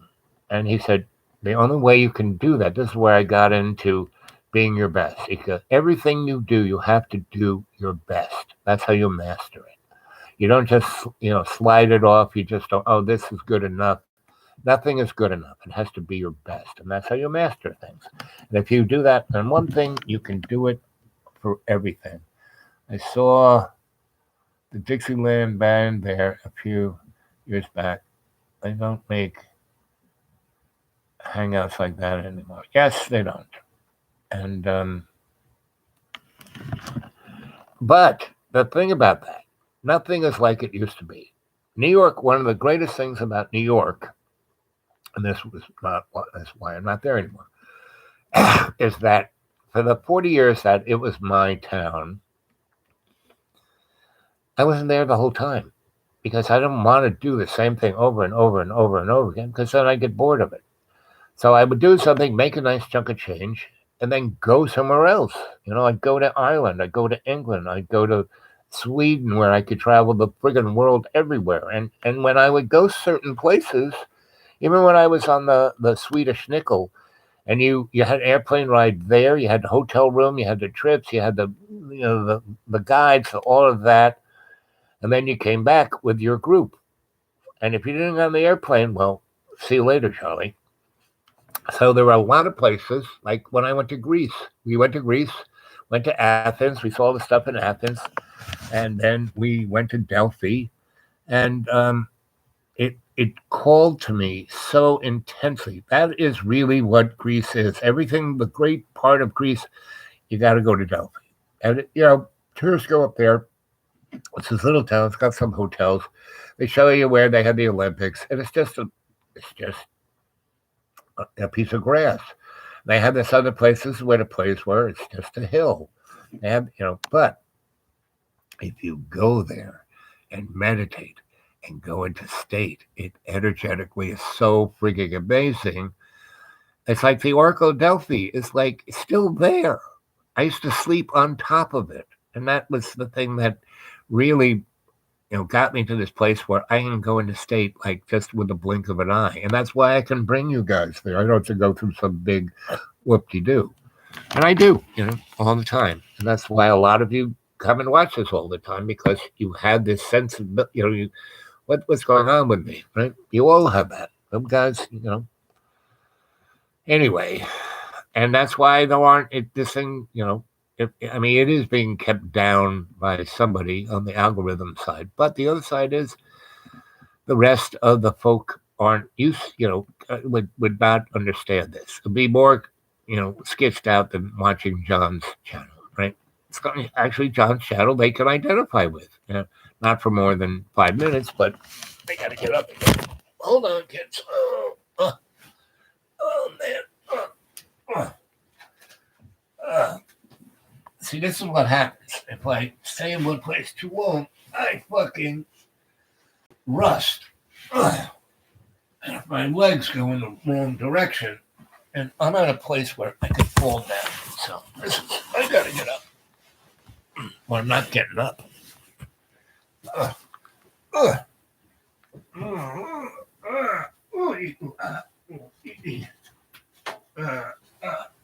Okay, getting there.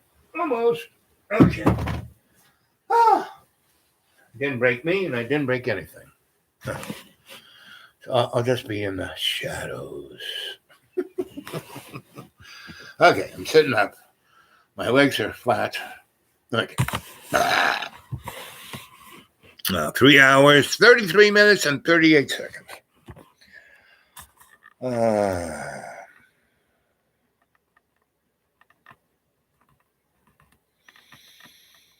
So Lincoln Center, I haven't really been back to New York City in 11 years. I mean, since 2011. That's more than 11 years. Almost 11. Yeah, it's 11 years. But New York City was a place. I was a dude. It was my town. I had all these amazing things going on. And I could just leave. And when I went to Australia, I was away for 3.5 years. When I came back, I had rented my gigantic loft out to some moron who came from the Midwest who wanted a loft, and and I charged him a shitload of money for like just the key, and the rent was like nothing. And I said, now you have free utilities, and the rent is nothing, and you can do whatever. You got like 18,000 square feet to do whatever the frick you want, and but one thing,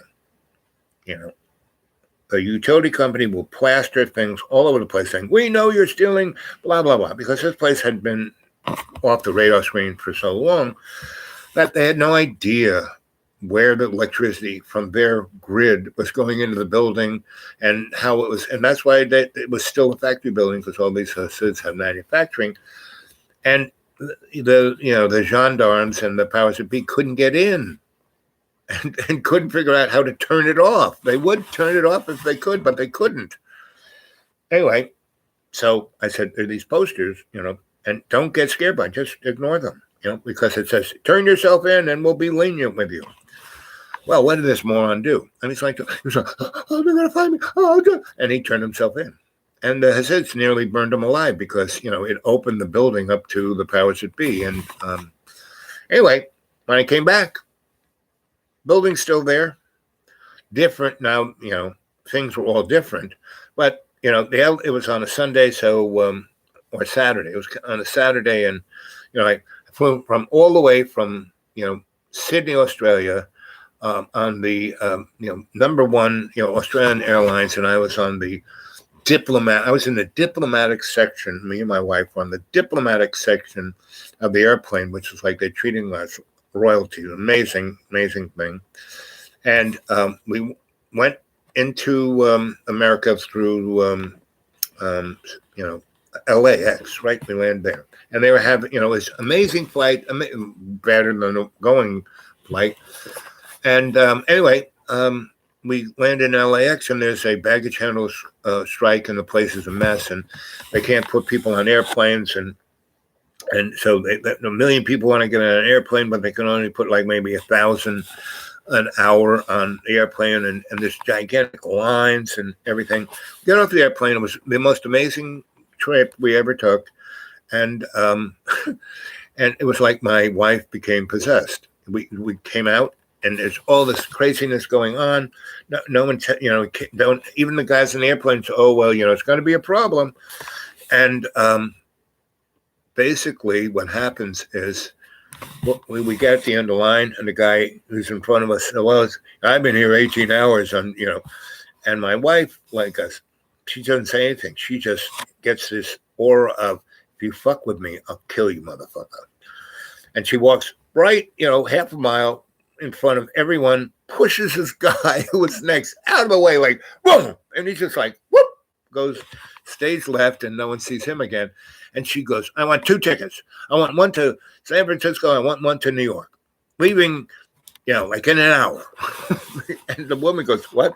And she's like growl. I mean, I'm not there. I'm like quarter mile away. I'm just kind of, and the guy goes, she's, how does she do that? I said, well, you don't want to know. So the woman goes, Donna explained this to the guy explains it to me, not Donna, because when she came back, she says, here's your ticket to New York. Get on the airplane. I'm going to San Francisco. Okay, honey. So he said that even if you get up there, because they have such few seats going to wherever, it's all a, roulette wheel. They put into the computer, they hit the button, and it goes, blah, blah, blah, blah, blah. Oh, here's the ticket, or blah, blah, blah, blah. Get on the back of the line, right?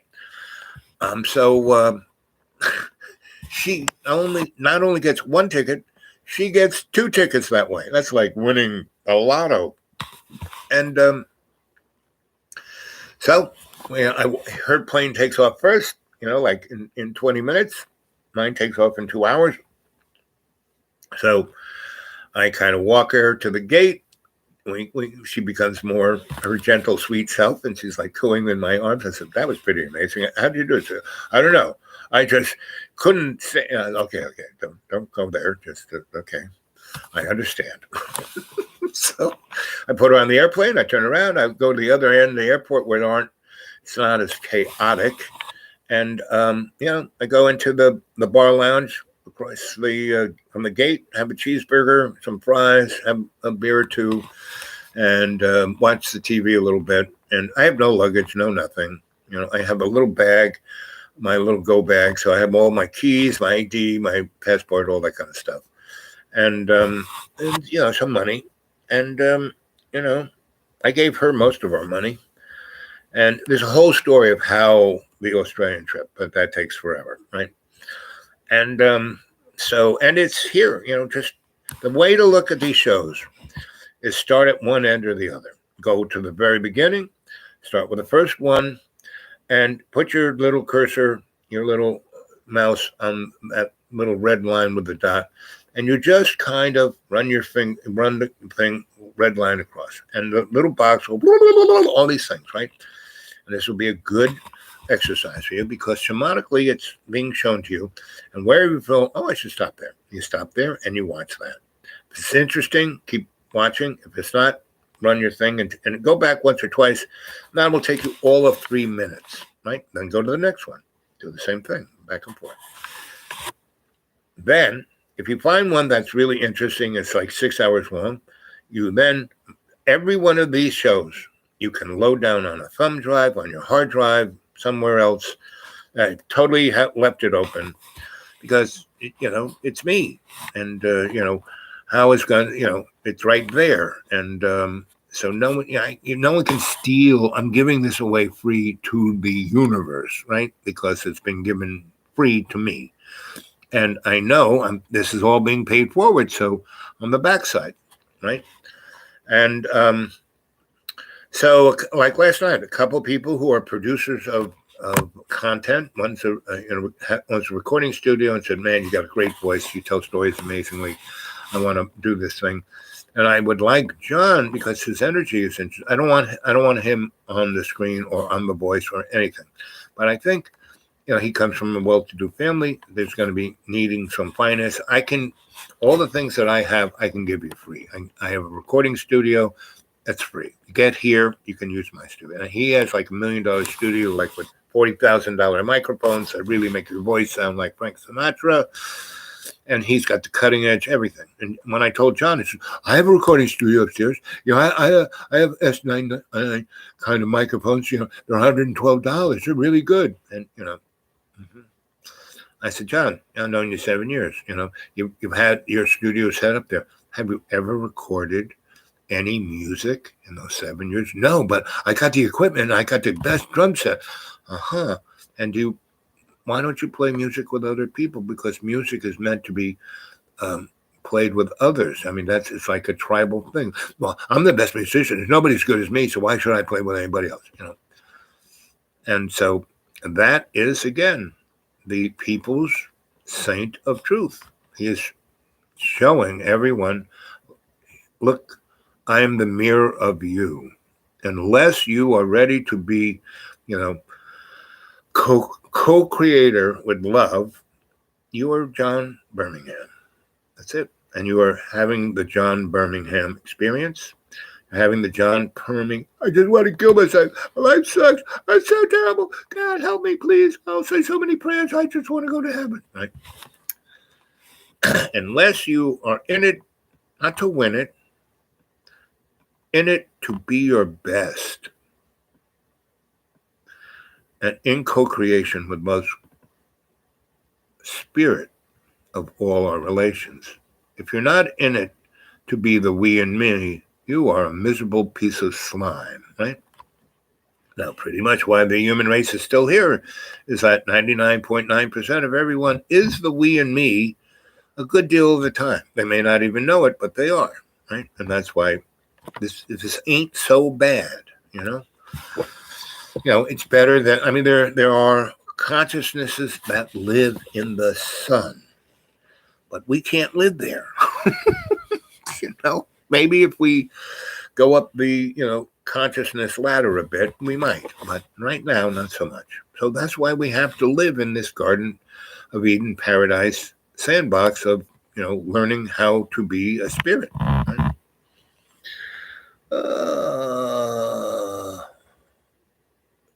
Yeah. So where was I? I think that's the end of the show. What time is it now? 4:12. I'm getting hungry. Yeah. And I'm going to do another one tonight. So, if I kept going, I'd be going in tonight and the show would end up like 15 hours long. And it would say 8 million people had watched and 8 zillion hours of watch time. And then in the morning, I would look at the analytics again and would say, 15 people watched and 12 hours of watch time. So anyway, again, I don't do this to, be an A-lister. I've already been that, done that, but famous, been that, done that, infamous, still am, But if anyone wants to put anything in the old PayPal, I'd really love it. It'd be all thumbs up for me, for you, and you be paying it forward, and you would get a much better payment on the backside. Okay? Love you guys. See you later. I'll be doing a show with you tonight. And, that's what it's going to be. So, love you. Okay, let's hit this little button here. And that little button there. Toodles. See you later, Kay.